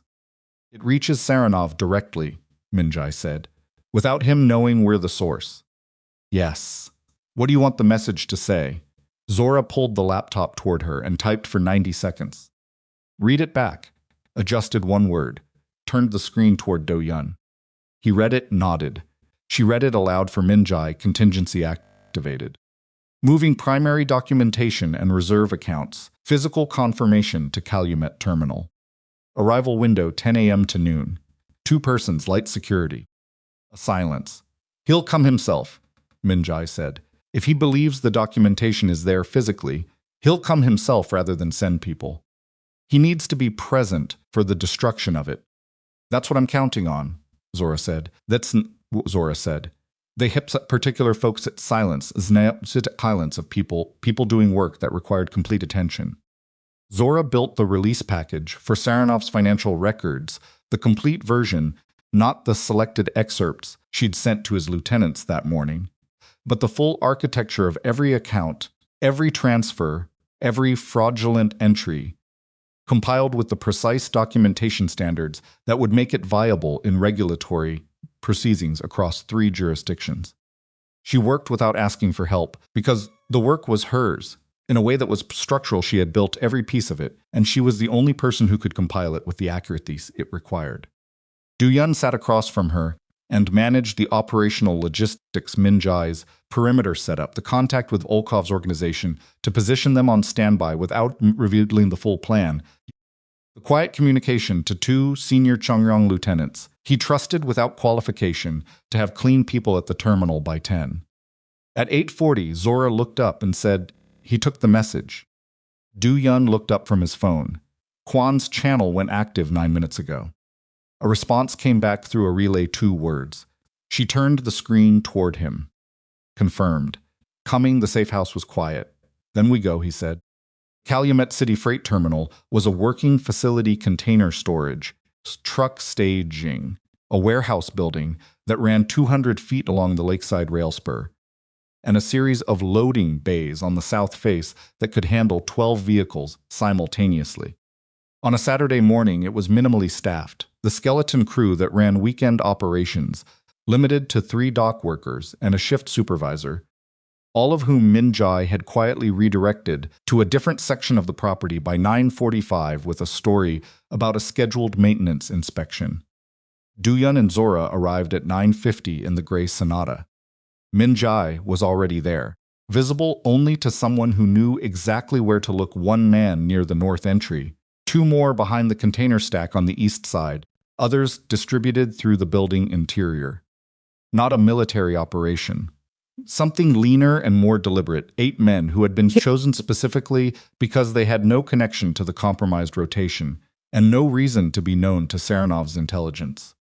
Inside the warehouse office, a ground-level room with windows that looked out across the container yard, Zora set up the laptop on a shipping desk that had last been used to process a manifest for industrial equipment bound for Incheon. The room smelled of diesel and old paper, and the cold that came off the lake even in summer. Do-yun stood at the window and watched the yard. "You should be further back," he said. "Not visible from the entry. I know where I should be." She looked up. "I'm where I need to be. Zora, if he comes in and the room is empty, he'll know it's a setup before Min-jae can close the entry points. He needs to see something that looks real." She held his gaze. "He needs to see me." He looked at her for a moment, with something moving behind his eyes that he couldn't contain to the professional register. "Stay away from the windows," he said finally. "I'll stay away from the windows." He turned back to the yard. At 10:17, Min-jae's voice came through the earpiece. Do-yun was wearing a single word, which was all the situation required: vehicle. A black Mercedes SUV came through the south vehicle entrance, moving slowly, the pace of something assessing rather than something arriving. It pulled to a stop 30 meters from the warehouse entrance and sat. Do-yun did not move from the window. He watched. The SUV's doors opened. Saranov got out of the rear passenger side, and even at this distance, there was something visibly different about him. The contained, cultivated authority of the man who had sat across a negotiating table 12 hours ago, replaced by something rawer, a man operating on accumulated pressure, and the specific urgency of someone who understands that everything is contingent on the next 30 minutes. He was wearing a dark coat, and he moved with 2 men flanking him, both of them with the body language of people who were ready to be violent. 3 people, Minjai had 8. The math was comfortable, but Do-yun had lived long enough to know that comfortable math became uncomfortable very quickly when the variables were wrong. "He's checking the yard," he said quietly, not to anyone in particular. "He's looking for the perimeter," Zora said from behind him. "He won't find it. He'll still be looking." Saranov moved toward the warehouse entrance. Slowly, deliberately. Not the movement of a man walking into something, the movement of a man deciding whether to. Do-yun stepped back from the window. "Stay seated," he said to Zora. "Eyes on the laptop. Whatever happens when he walks in, don't look up immediately. Give it 3 seconds." "I know how to be in a room," she said. "I know you do." He moved to the office door. "I'll be directly to the left when he enters." Do-yun. He paused. She was looking at him from the shipping desk, laptop open in front of her, and her expression was the one she almost never let him see, the one, without any of the professional construction. Clear and direct, and carrying something that had been present between them for 5 years, and was now at 10:18 on a Saturday morning in a freight terminal in Calumet City, simply visible. "Don't do anything that gets you shot," she said. He held her gaze for exactly as long as he could afford to. "Same to you," he said. He moved to the left of the door and waited. The warehouse was quiet. Somewhere in the building's structural space, the lake wind moved through metal seams and produced a low, continuous sound that was almost like pressure. Do-yun controlled his breathing in through the nose, even count out slowly, and held the Glock at his side with the relaxed grip of long familiarity, and pressed his back against the wall and listened. Footsteps on the concrete floor outside. 2 sets. Then a third, slightly behind. The office door opened. Saranov walked in. He registered Zora at the desk in the first half-second. His eyes went there first, which told Do-yun that he'd been correct about the target hierarchy. Saranov saw the laptop, saw the woman, and allowed himself a moment of what looked almost like satisfaction. Then he saw Do-yun. The expression didn't collapse. Saranov had too much discipline for that, but it rearranged, quickly, the satisfaction reconfiguring into something more guarded and more calculating. "Mr. Han," he said. His accent was heavier in person than it had been across a restaurant table. "Stress, maybe, or the absence of a performance. I was told you were not well." "You were told wrong," Do-yun said. The 2 men who had entered behind Saranov spread to either side. Do-yun tracked them, without moving his eyes from Saranov. "I think," Saranov said, "there has been a misunderstanding." Victor Do-yun's voice was very even. "You sent a vehicle with 4 shooters to kill me in a restaurant. What's the misunderstanding?" A pause. Saranov's jaw moved slightly, the micro-adjustment of a man recalculating. "Threats were made against my organization," Saranov said. "I responded to intelligence I received. The intelligence was, 'You've been stealing from the partnership for 14 months, Zora said. She hadn't looked up immediately. She'd given it exactly 3 seconds, as he'd told her, and then she'd looked up.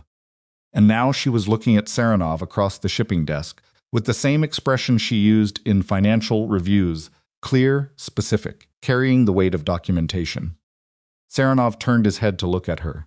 "I don't discuss finances with assistants," he said. The dismissal was precise and deliberate. Do-yun felt something tighten in his chest.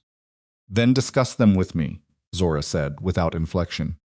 She opened the laptop and turned it to face Saranov. Transaction record, July through September of last year.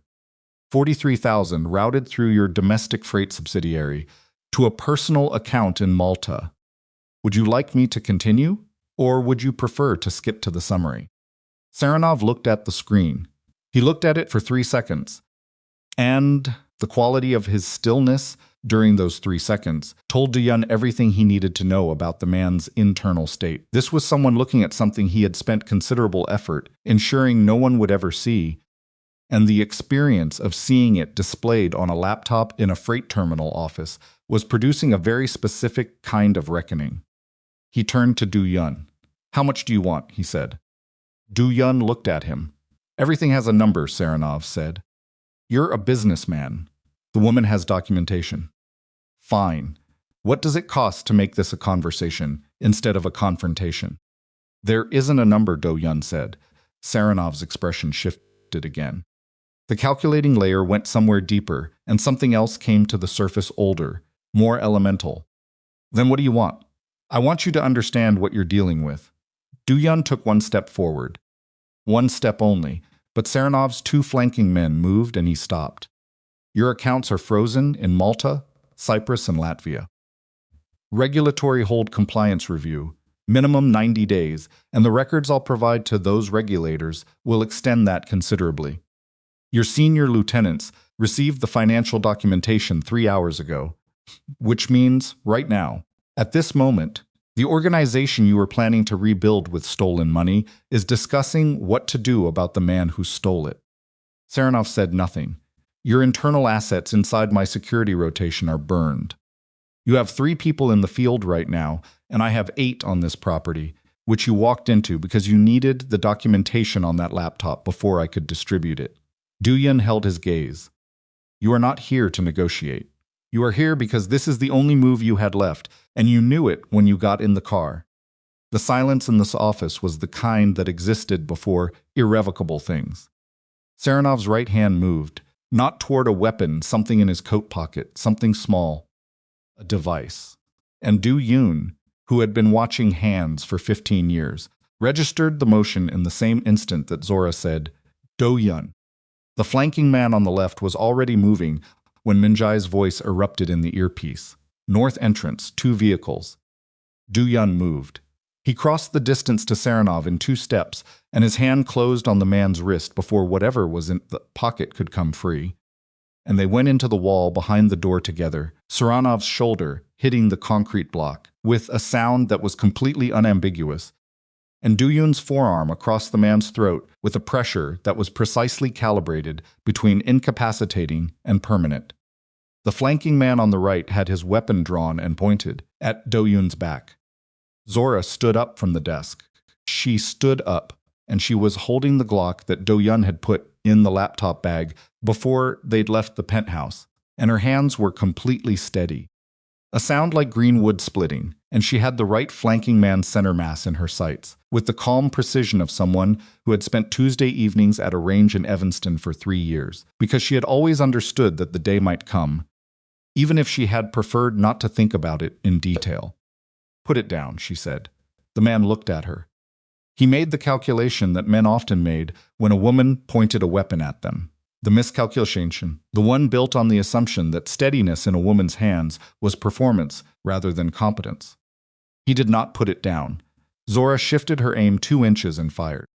The shot hit the weapon and the wall behind it in a spray of sparks and concrete dust, and the man dropped the gun and grabbed his hand and made a sound, and in the doorway behind him, Minjai's people came through both at once. The left flanking man went down in 4 seconds. The right one was already on the floor. Duyun looked at Saranov, who was breathing hard against the wall with Duyun's forearm at his throat, and pulled the device from his coat pocket with his free hand. A phone.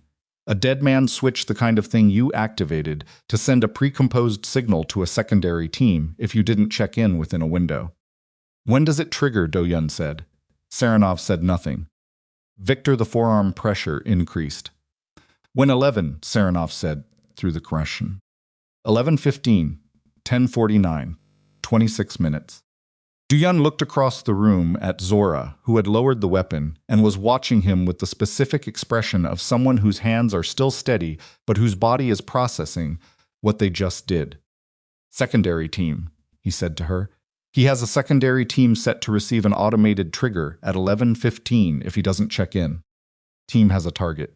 She understood before he completed the thought. Me, she said. Your apartment. His insurance if the operation failed, the documentation gets eliminated at the source. She was already moving to the laptop. I need the phone, she said.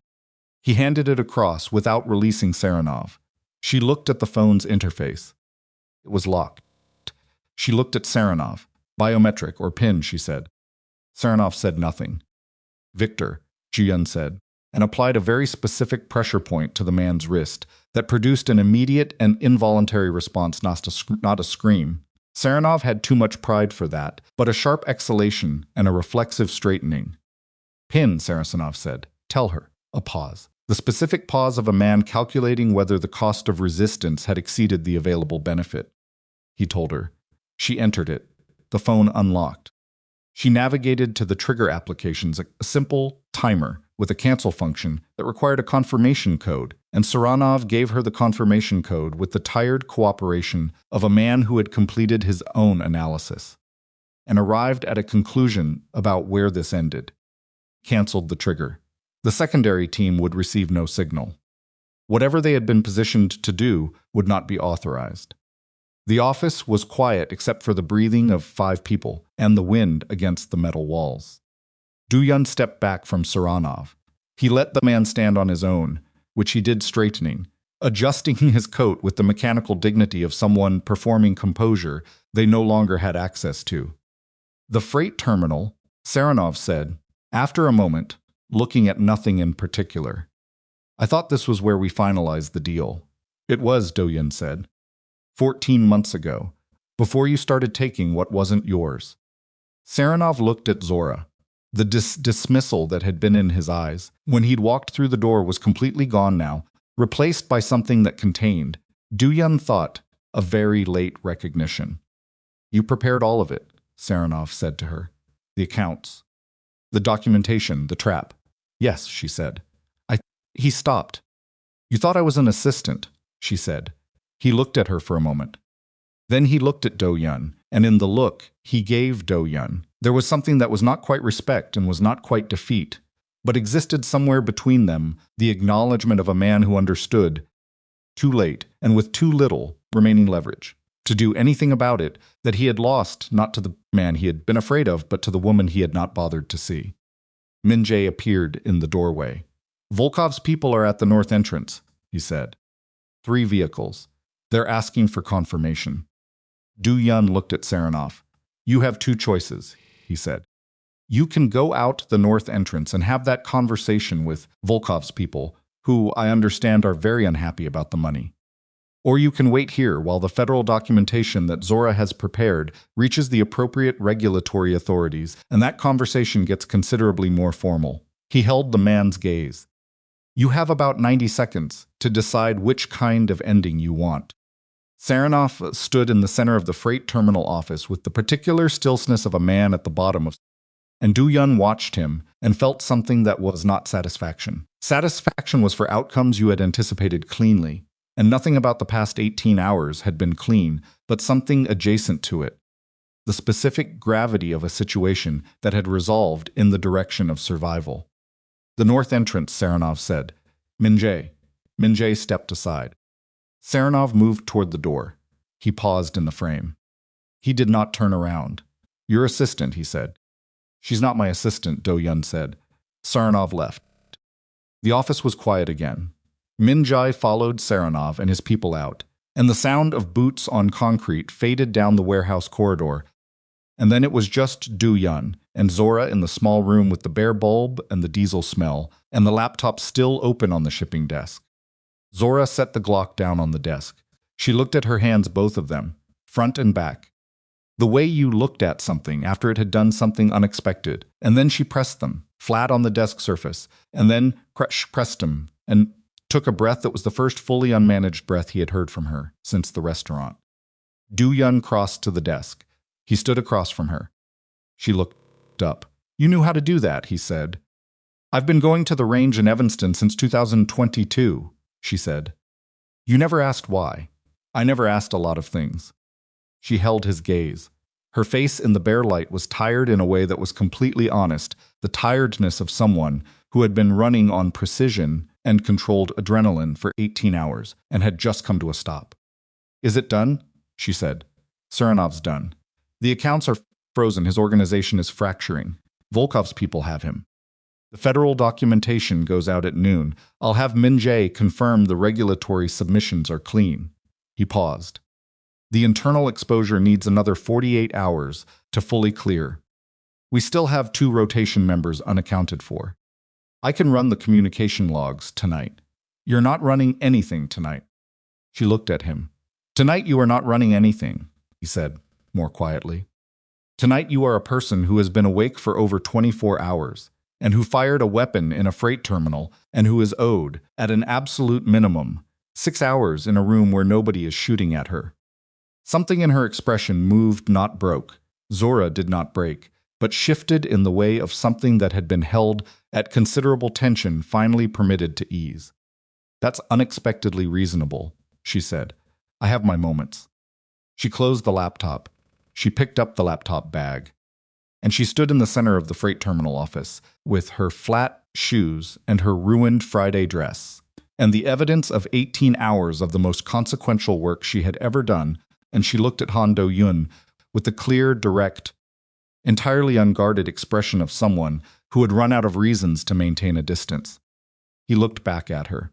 Outside, Min Jae's voice reached them faintly from the yard, the operational wrap, the controlled conclusion, the machinery of consequence engaging now that the acute crisis had resolved. The lake wind moved through the building's metal seams. "Do-yun," she said. "I know," he said. "You don't know what I was going to say?" "I know," he said again. And for once in 5 years, she did not argue with his read of the situation, because he was right, and they both knew it. And the freight terminal office, in the flat late morning light, held the two of them in the specific stillness of something that had been inevitable for a very long time, and had finally, after everything, run out of room to postpone itself any further. The 48 hours that followed freight terminal were the ugliest kind of work. Not the acute crisis kind, not the kind with gunfire and frozen accounts and men who needed to be moved from one location to another before something irreversible happened. That kind of ugly had its own momentum, its own clarity. You moved because the alternative was worse and there was no time to think about the cost. This was the administrative ugly, the cleanup kind.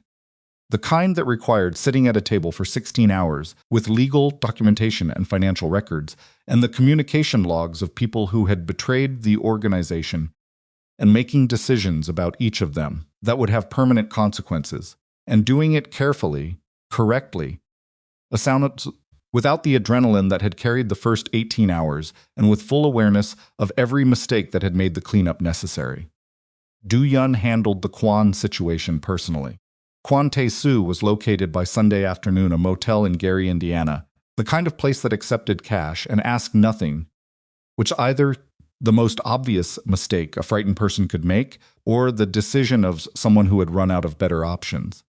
Min Jae's people brought him in without incident, which meant Kwon had been expecting to be found, and had decided that resistance was not in his interest. He was 26 years old. Do-yun sat across from him in a room, in the Chongryong building's lower level that was not used for anything that appeared on the floor plan, and he looked at the young man for a long time without speaking, which was a technique he had used for years, and which worked because most people filled silence with confession. Kwon did not fill the silence. He sat with his hands flat on the table and his eyes down, and the specific posture of someone who had already decided what they were and had stopped arguing with it. "How did they recruit you?" Do-yun said finally. Kwon looked up. He had a young face, the kind that still showed everything it felt. A sound like green felt it, and what it currently was the exhaustion of someone who had been carrying something heavy for 14 months and had run out of the energy to keep pretending the weight wasn't there. "Through a contact at the placement agency," he said. "Before I applied here, I didn't know what the job was going to be, not exactly. They told me it was intelligence work. Corporate intelligence. Corporate intelligence. That's what they called it." Kwon looked at the table again. "I needed the money." He stopped. "It doesn't matter what I had." "It matters," Do-yun said. Kwon was quiet for a moment. "Debt. Medical debt, my mother. The placement paid enough to cover it in 3 months." Do-yun looked at him. The young face. The flat hands. The silence of someone who had made a calculation at 24 years old, under conditions that would have pressed anyone, and had made the wrong one, and had spent 14 months living inside the consequence of it. "You accessed Zora Bennett's personal calendar," Do-yun said. "Yes. You sent the restaurant location to Saranov's people." A longer pause. "Yes. You knew what would happen at that restaurant." Kwon's hands tightened on the table surface, just slightly. "I was told it was a business meeting, a negotiation. That information about your location would..." He stopped. I knew what it was, he said quietly. I told myself something different, but I knew. Du-yun sat with that for a moment. Spent 15 years in a business that required him to make assessments about people quickly and act on them decisively, and he had learned to distrust the clean moral categories that those assessments produced. Because people were rarely clean in any direction, rarely purely treacherous, rarely purely loyal. It was almost always a mixture of pressure and weakness and necessity, and something that wanted to be better than the situation allowed.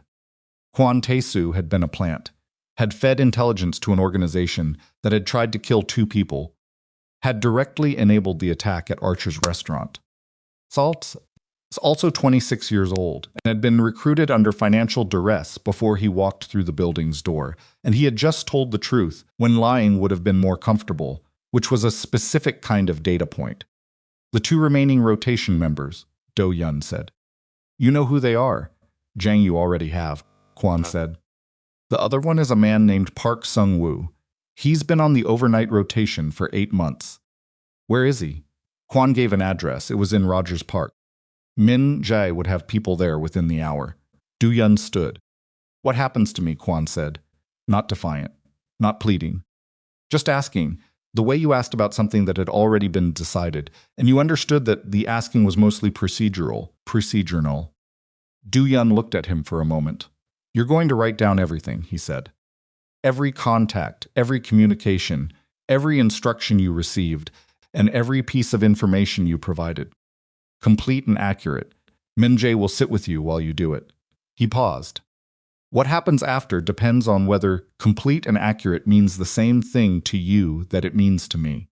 He left the room. In the corridor outside, he stood for a moment with his hand against the wall and the specific weight of what he'd just heard, settling through him not the operational implications. Those were already processed. But the human part of it, the part where a 24-year-old with sick debt parent had been targeted by a professional recruitment operation and turned into a tool before he'd been in the building a week.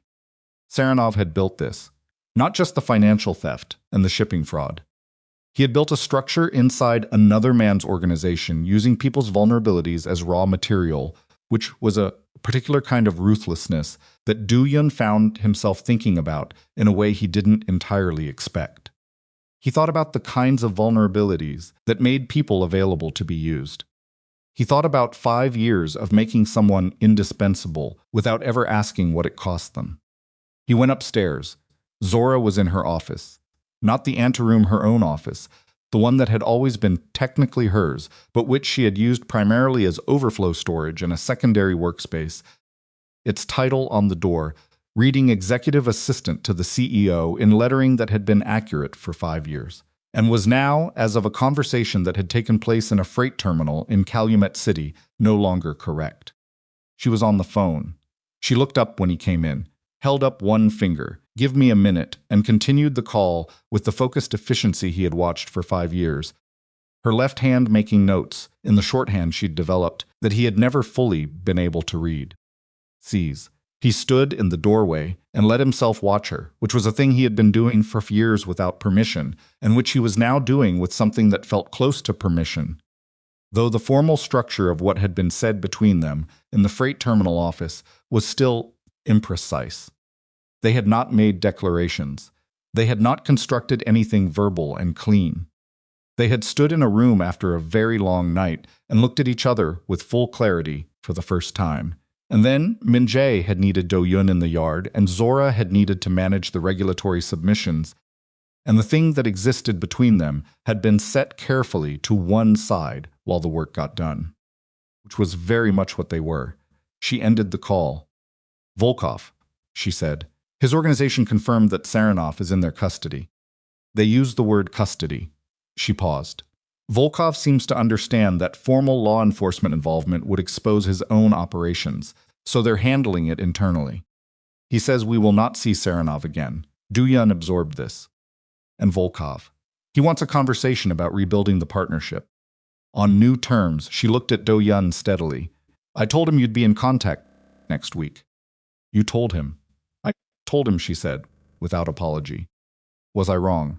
He looked at her for a moment. "No." She nodded. The regulatory submissions in Malta and Cyprus went out at noon. Confirmed received. The review process is engaged, and the account freeze extends automatically for 90 days pending investigation. She flipped a page in her notes. The federal package, the domestic financial documentation, I held it. Why? Because if we submit the domestic package alongside the regulatory filings, it triggers a parallel federal investigation into Chongryong shipping operations. Not just Saranov's partnership accounts ours. She held his gaze.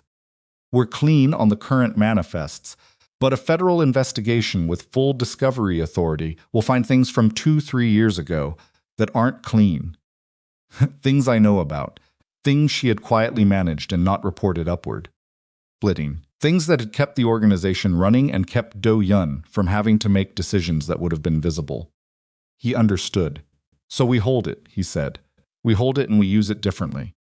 Saranov's domestic criminal exposure becomes leverage we control rather than a submission we make.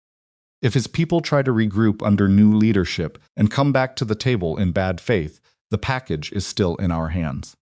And if they don't, then we destroy it, and the domestic chapter closes. He thought about this. It was a significant judgment call, the kind of call that had consequences in multiple directions and no clean answer. It was also the kind of call that he would have expected Zora to flag for his authorization before executing, because that was the structure they had operated in for 5 years. She had not flagged it. She had made the decision and was informing him. He recognized this as something different than the unilateral moves she had made in the preceding 48 hours. Those had been operational urgency. This was something deliberate, a recalibration of where the decision authority lived. This has to be something we discuss before you decide, he said. Not after. She held his gaze. I know, that's why I'm telling you now, while there's still time to reverse it if you want to. He considered her. The office around them was ordinary, in the way of rooms that had witnessed significant things and did not comment on them. I don't want to reverse it, he said. But, Zora, this is the thing I need you to understand. It can't be you managing risk for me by deciding what I need to know. That's not a partnership. That's you continuing to do what you've always done, which is absorb problems before they reach me and call it protection when it's actually. He stopped. Control, she said quietly. I wasn't going to say it. You were right to. She set her pen down. I know I do it. I have always known. The protection and the control have never been completely separate, and I've let myself call that the first thing because the second thing is harder to defend. She looked at him. It's a habit I built because for a long time it was the only kind of authority I had. The honesty of that landed between them with the weight of something that had been true for years and had never been said. It changes, he said. The authority changes. Officially and structurally. I heard what you said at the terminal. I'm saying it again. Here, in this building. He looked at her steadily. Chief Operating Officer. Equal partner in every decision that matters. Your name on the actual structure, not the parallel one you've been running without credit. She looked at him for a moment. Not with the composure without it, the actual face beneath the professional architecture, the one that was tired and real, and had been through too much in the last 2 days to manage its expression fully. That's not a small thing, she said. No, there are people in this organization who will. I'm not asking for their opinion. Do Yun, Zora. He moved from the doorway to the chair across from her desk, the visitor's chair, which was where people sat when they came to her for things, which felt correct. I spent 5 years failing to see what was right in front of me. I'm not interested in spending another 5 managing other people's comfort with the correction. She looked at him across the desk. Her desk, the personal piece, she said, is separate, is it? It has to be handled separately. Professional structure comes first, or the personal piece looks like it's built on the professional one. And it isn't, and I won't let it be read that way. She was quiet for a moment, and he could see her processing this, the specific way she processed careful things, with the focused attention she gave to financial structures that had implications in multiple directions. That's actually very thoughtful, she said. I have my moments. She almost smiled. The same almost smile from the car which he was beginning to understand was one of the things she did when she was letting herself feel something she hadn't fully authorized yet. "Give me a week to think about the personal piece," she said. "Take the time you need. Don't be accommodating. It's unsettling." He did smile at that. It was small and brief, and she registered it with the attention she gave to rare things. "1 week," he said, "and in the meantime there's something I need to show you." The corporate restructuring took 3 months. Do-Yun engaged 2 attorneys he trusted, an external auditor, and a structural consultant who specialized in the reorganization of complex multi-entity businesses, and between them they spent 12 weeks dismantling the operational architecture that had made Chongryong's criminal activities possible while preserving the legitimate businesses, the shipping, the warehousing, the real estate holdings in Chicago, Los Angeles, and Seoul that had always been real and had always generated real revenue. The most dangerous routes were closed first. The compromised shipping manifests were terminated. The fraudulent container operations wound down through a process that looked, on paper, like a standard route rationalization. The accounts that had served as pass-throughs for criminal proceeds were collapsed into the legitimate structure through a legal process that the auditor described as aggressive but defensible. It was not clean. Cleaning 15 years of criminal infrastructure never was. There were decisions that had no good options, only options with different costs, and Do-Yun made each one with Zora present in the room, because that had been the agreement, and he kept agreements. 2 of his senior lieutenants left during this period. Not dramatically, no confrontation, no ultimatum. They simply reached the point where the organization they were being asked to be part of was not the organization they had signed up for, and they left with the understanding that certain things would not be discussed afterward. Do-Yun watched them go and felt the specific weight of the relationships ending men he had worked with for 8 and 12 years, men who had been inside his world long enough to know things that mattered, and he did not pretend the weight wasn't there. Zora replaced both of them with people she had been tracking for 2 years. She showed him the files she had maintained detailed assessments of potential internal candidates, their capabilities, their ethical profiles, their vulnerabilities, and when he looked at the files, he understood that she had been preparing for this possibility for a very long time in the way she prepared for everything, quietly, thoroughly, without telling him. Because telling him would have required a conversation about why she was doing it. "How long have you been keeping these?" he said. "Since about 18 months in," she said. He put the files down. "You were planning for the restructuring." "I was planning for the possibility of it." She looked at him across the table. "I always knew this was a direction you could choose. I wasn't certain you would, but..." She paused. "I thought it was worth being ready." He thought about that. About a woman who had spent 5 years quietly preparing contingencies for choices he hadn't made yet, because she understood him well enough to anticipate them, because she had always been thinking 3 steps further ahead than the moment required. He thought about how long that kind of investment takes, how much it costs. "You've been doing this since the beginning," he said. Not quite a question. "I've been doing what needed to be done since the beginning," she said. "That's different, is it?" She thought for a moment.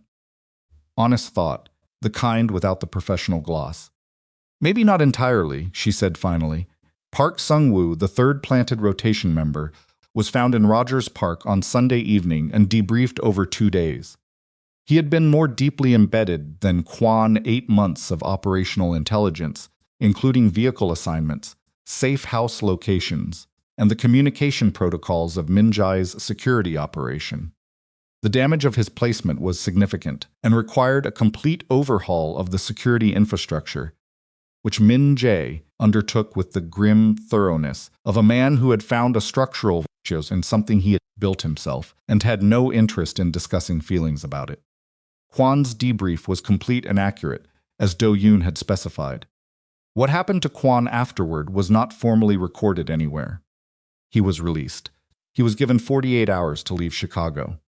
He was told by Do-Yun directly. that the debt he had incurred was not forgiven, and would not be that a woman in a crimson dress had spent a Friday evening on the floor of a restaurant with broken glass in her hair because of a calendar entry he had passed to a man who wanted to use it as a kill vector, and that Kwan would carry that regardless of what came after. Kwan took this without arguing. He left Chicago on a Tuesday. Du-Yun did not track where he went. The regulatory process in Malta and Cyprus moved at the pace regulatory processes moved, which was slow and deliberate and entirely impervious to urgency. The account freezes held. Saranov's offshore structure, without the liquidity those accounts had provided, collapsed within 6 weeks, a cascade of unpaid obligations and broken commitments that accelerated the fracturing of his organization more efficiently than anything Du-Yun could have engineered directly. Volkov's organization absorbed some of what remained. Some of it simply dissolved. The men who had been Saranov's senior lieutenants distributed into other structures, other operations, the general circulation of people who knew how to do specific things, and found employers who needed those things done. Saranov himself was not heard from again. Du-Yun did not ask Volkov for specifics, and Volkov did not offer them. That was the agreement. Some accounts were settled in ways that did not produce records, and the domestic federal package stayed in Zora's encrypted drive, unused, because the new leadership of Saranov's former organization made no moves that required its activation. The week Zora had asked for became 10 days. On the 11th day, she knocked on Du-Yun's office door, his door, from the outside, which was a reversal of the usual direction, and came in without waiting for an answer, which was also unusual, and sat down in the chair across from his desk with the specific posture of someone who had prepared what they were going to say and was going to say it before the preparation failed. He set down what he was reviewing. "I've been thinking about why it took me 5 years," she said. He waited. "Part of it is what I told you, the invisible thing. Feeling like the person who solved every problem but was invisible as a woman." She paused. "But that's not all of it. What's the rest? I was afraid of what it would cost." She looked at him directly. "Not professionally. I know how to manage professional risk.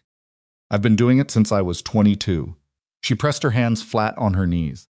"I was afraid of what it would cost me personally.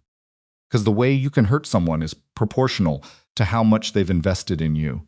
And I had invested a great deal. In 5 years of standing next to you, I had invested more than I had intended to. And the more I invested, the more it would cost if you looked at me the way men in your position sometimes look at the women who are useful to them." He was very still across the desk. "Like furniture," he said. "Yes, I did that. Yes, for a while, and then I didn't. And then you didn't." She looked at him. "The restaurant, when you came to the table, I was furious. You were wrong to do it. And I was furious, and part of me," she stopped. Let herself finish the sentence, even though it cost something. "Part of me had been waiting for exactly that. For you to do something that proved you had been seeing me. Even wrong. Even badly." He sat with that. "The part of me that wanted you to follow me," he said. "You said it in the car." "Yes. That wasn't just wanting to know if you were visible." "No," she said, "it wasn't." He stood up. He came around the desk, which was not a small gesture in the architecture of how they had always inhabited space together, him behind the desk, her in front of it, sounding, the furniture of power maintaining the professional distance they had both used as a structure for containing something that didn't belong in that structure. He sat on the edge of the desk, which put him close to her, but not over her, a calibration she noticed. "I kept my distance," he said, "because you were the only person in this world I couldn't afford to damage. Every relationship I have operates under a certain kind of pressure that I put there, that the position puts there. I knew what I did to people I got close to, even without intending it." He looked at her. "You were too important to risk in that way. That's a very controlled reason," she said. "It's the true one. It's also a way of deciding for me," she said. "What I could handle, what I could risk." He heard this. Held it. "Yes," he said. "Which is the same thing I do," she said. "Managing risk on your behalf without your knowledge." "Yes." They looked at each other in the office, with the morning light coming in at a low autumn angle through the windows and the city operating at full weekday volume below. "We are," Zora said carefully, Very similar problems for each other. Almost smiled. Yes. And you think we can do better? I think we've already done better. In the last 3 months. She thought about this. He watched her think about it, which was still one of the things he watched with more attention than was strictly efficient. The COO structure is in place, she said, as of last week. The attorneys filed the amended articles Friday I saw. She paused. I want a seat on the board. You have one, voting. Obviously voting. She looked at him. He looked at her. And the other thing, she said, the personal piece. What about it? I want it, she stopped. Chose. I want it to be real, not managed, not a thing we construct carefully so it doesn't create complications. I want it to be a thing that's allowed to be complicated and real and sometimes wrong, and I want us to actually deal with the wrong parts instead of organizing around them. He looked at her for a long moment. I've never been good at that, he said. I know, I manage things. I know that too. She met his gaze. I'm not asking you to be someone else. I'm asking you to try the actual thing instead of the managed version of it. And to tell me when you're managing instead of letting me find out later. And you'll do the same. I'll try, she said. I make no guarantees. It's also what I do. He looked at her at the direct eyes, and the careful hands, and the face that had been the most constant presence in his professional world for 5 years, and which he now understood he had been reading incompletely the entire time, catching the competence and missing the person, which was perhaps the central failure of his adult life, and he felt the specific gravity of a moment that was not cinematic, and was not simple, and was not going to resolve into anything clean. Which was, he thought, exactly what she had asked for. Dinner, he said. Tonight. Not the same restaurant. Somewhere without sentimental associations. To a man who tried to have you shot. That's most of the restaurants I know. She did smile then. The full one, not the almost. He had seen it twice in 5 years, and he intended to do better than that going forward. I know a place in Lincoln Square, she said. German food. Nothing dramatic has ever happened there. That sounds correct. She stood. He was still on the edge of the desk, and she was standing, which made them nearly the same height, and the 18 inches of professional distance had reduced to something considerably less than that without either of them engineering it. 7, she said. 7. She moved toward the door. Stopped. Turned back not all the way, just enough to look at him over her shoulder with the expression she'd had in the freight terminal office. The clear one. The one without any architecture in it. Du Yun. Yes, thank you, she said. For the record. For covering me in that restaurant. You didn't have to do it the way you did it. He looked at her. Yes, I did. She held his gaze for a moment. Then she nodded once simply, the way she acknowledged things that were true and did not require elaboration, and she left. He sat on the edge of his desk for a while after she was gone, in the quiet office with the autumn light, and thought about nothing in particular except the specific feeling of having arrived somewhere. After a very long distance, in the way of things that were not destinations so much as orientations, a direction you chose, a way of being pointed, and the work of staying pointed in that direction was not something you finished, but something you kept doing.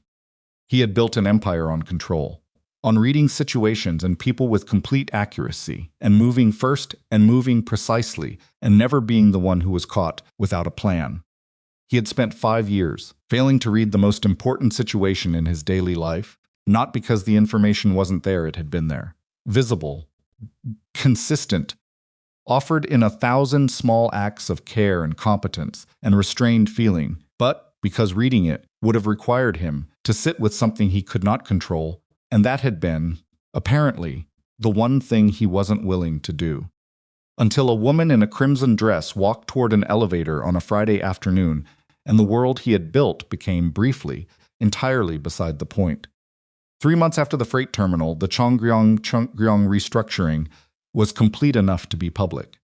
Not in the criminal sense. There would be no press release about the termination of illegal shipping operations, but in the corporate sense, Hanul Pacific Logistics filed amended organizational documents with the state of Illinois, and among the changes was the appointment of Zora Bennett as Chief Operating Officer and board member.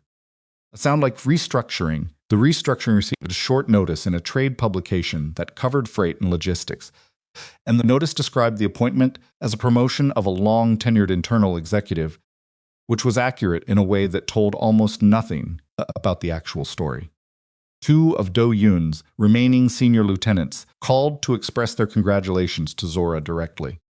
She took both calls from her office, her actual office now, no longer the anteroom, the room with her name on the door in lettering that said what she was, and received the congratulations with the calm efficiency she received everything, because she was constitutionally incapable of making something easy into something complicated.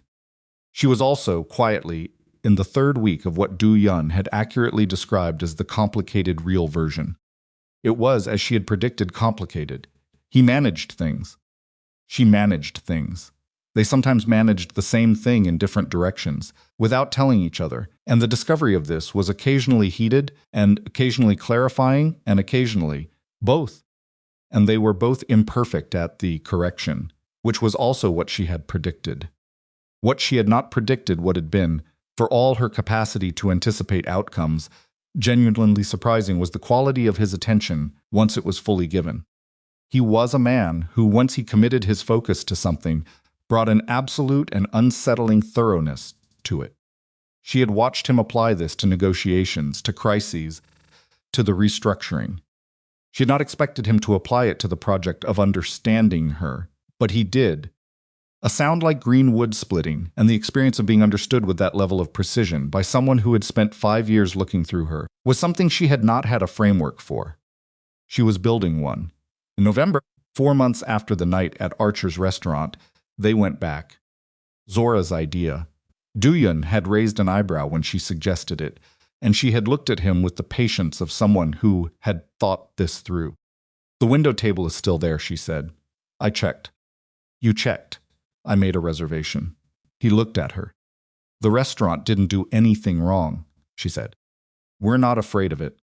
He had agreed because she was correct, and because one of the things he had been learning in the past 4 months was that when Zora was correct, the most efficient path was to recognize it early rather than arrive at it from the long way around.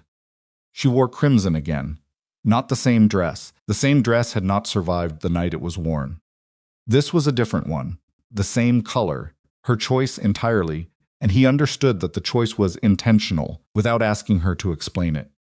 They were seated at the window table, overlooking the Chicago River. He looked at her, across the table in the warm light of a place that had, 4 months earlier, contained broken glass and gunfire, and the first time she had told him the truth about what she had needed from him. She looked back at him. You're doing the thing, she said. What thing? The thing where you process something, and your face does nothing, but your jaw adjusts slightly. He looked at her. I was thinking that 4 months ago a man tried to have me killed in this restaurant. And now you're back. And now I'm back. He paused. And you're here. I was here 4 months ago too, she said. Trying to have a quiet dinner. I ruined it. You did. And then I had to spend a night on a restaurant floor and 48 hours dismantling a criminal organization and several weeks restructuring a corporation. She picked up her menu. On balance, I would have preferred the quiet dinner. He held her gaze. No, you wouldn't. A pause. She did not lower the menu. No, she said. I wouldn't. He watched her look at the menu with the focused attention she brought to things she was genuinely considering, and outside the window the Chicago River moved through the November dark, indifferent and continuous. And the city around them operated in its ordinary machinery of lives and intentions, and the countless ordinary evenings of people who were not sitting in the specific position of having survived something together and being changed by it in ways they were still discovering. He had spent 15 years building something that he had in the end agreed to dismantle, not because he'd been forced to. A sound like green wood splitting, because the woman across from him had spent 5 years quietly making the conditions under which the choice was possible, and when he had finally looked at her clearly enough to see that, the choice had been easier than he'd expected. She had never asked him to be better. She had simply been consistent and competent and present, and herself, fully, stubbornly, invisibly herself, and the consequence of that consistency had been that the man beside it had been altered by it over time, without quite noticing until the alterations was already done.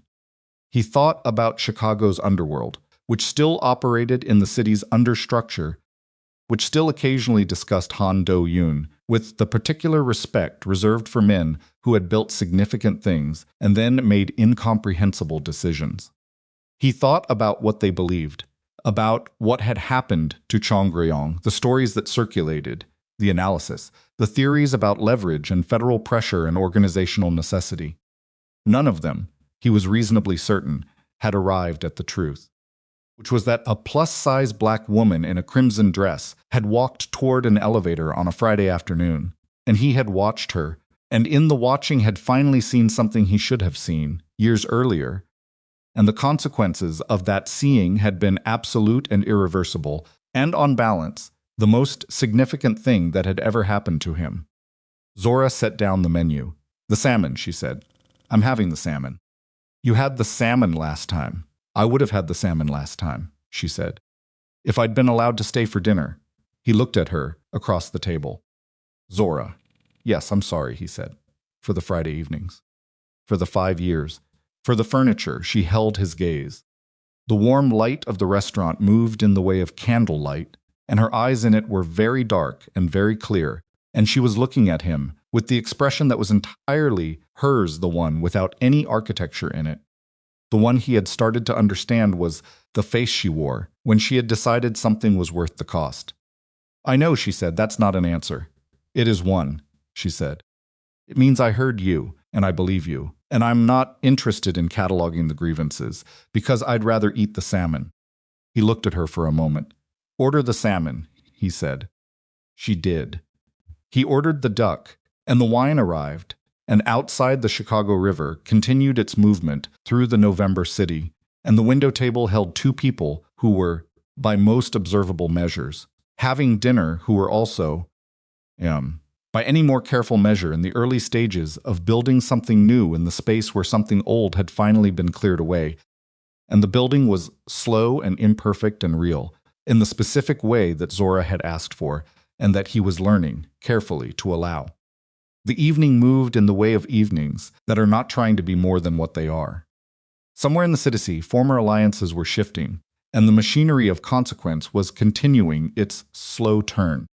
Somewhere, a young man named Kwan was in a place Do-yoon didn't know, carrying a weight he would carry for the rest of his life. Somewhere, 2 attorneys were filing the final documents of a restructuring that would take another 2 years to fully resolve, and Min Jae was reviewing the security protocols he had rebuilt from scratch.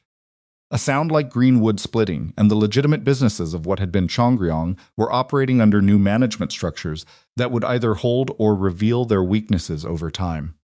None of that was here tonight.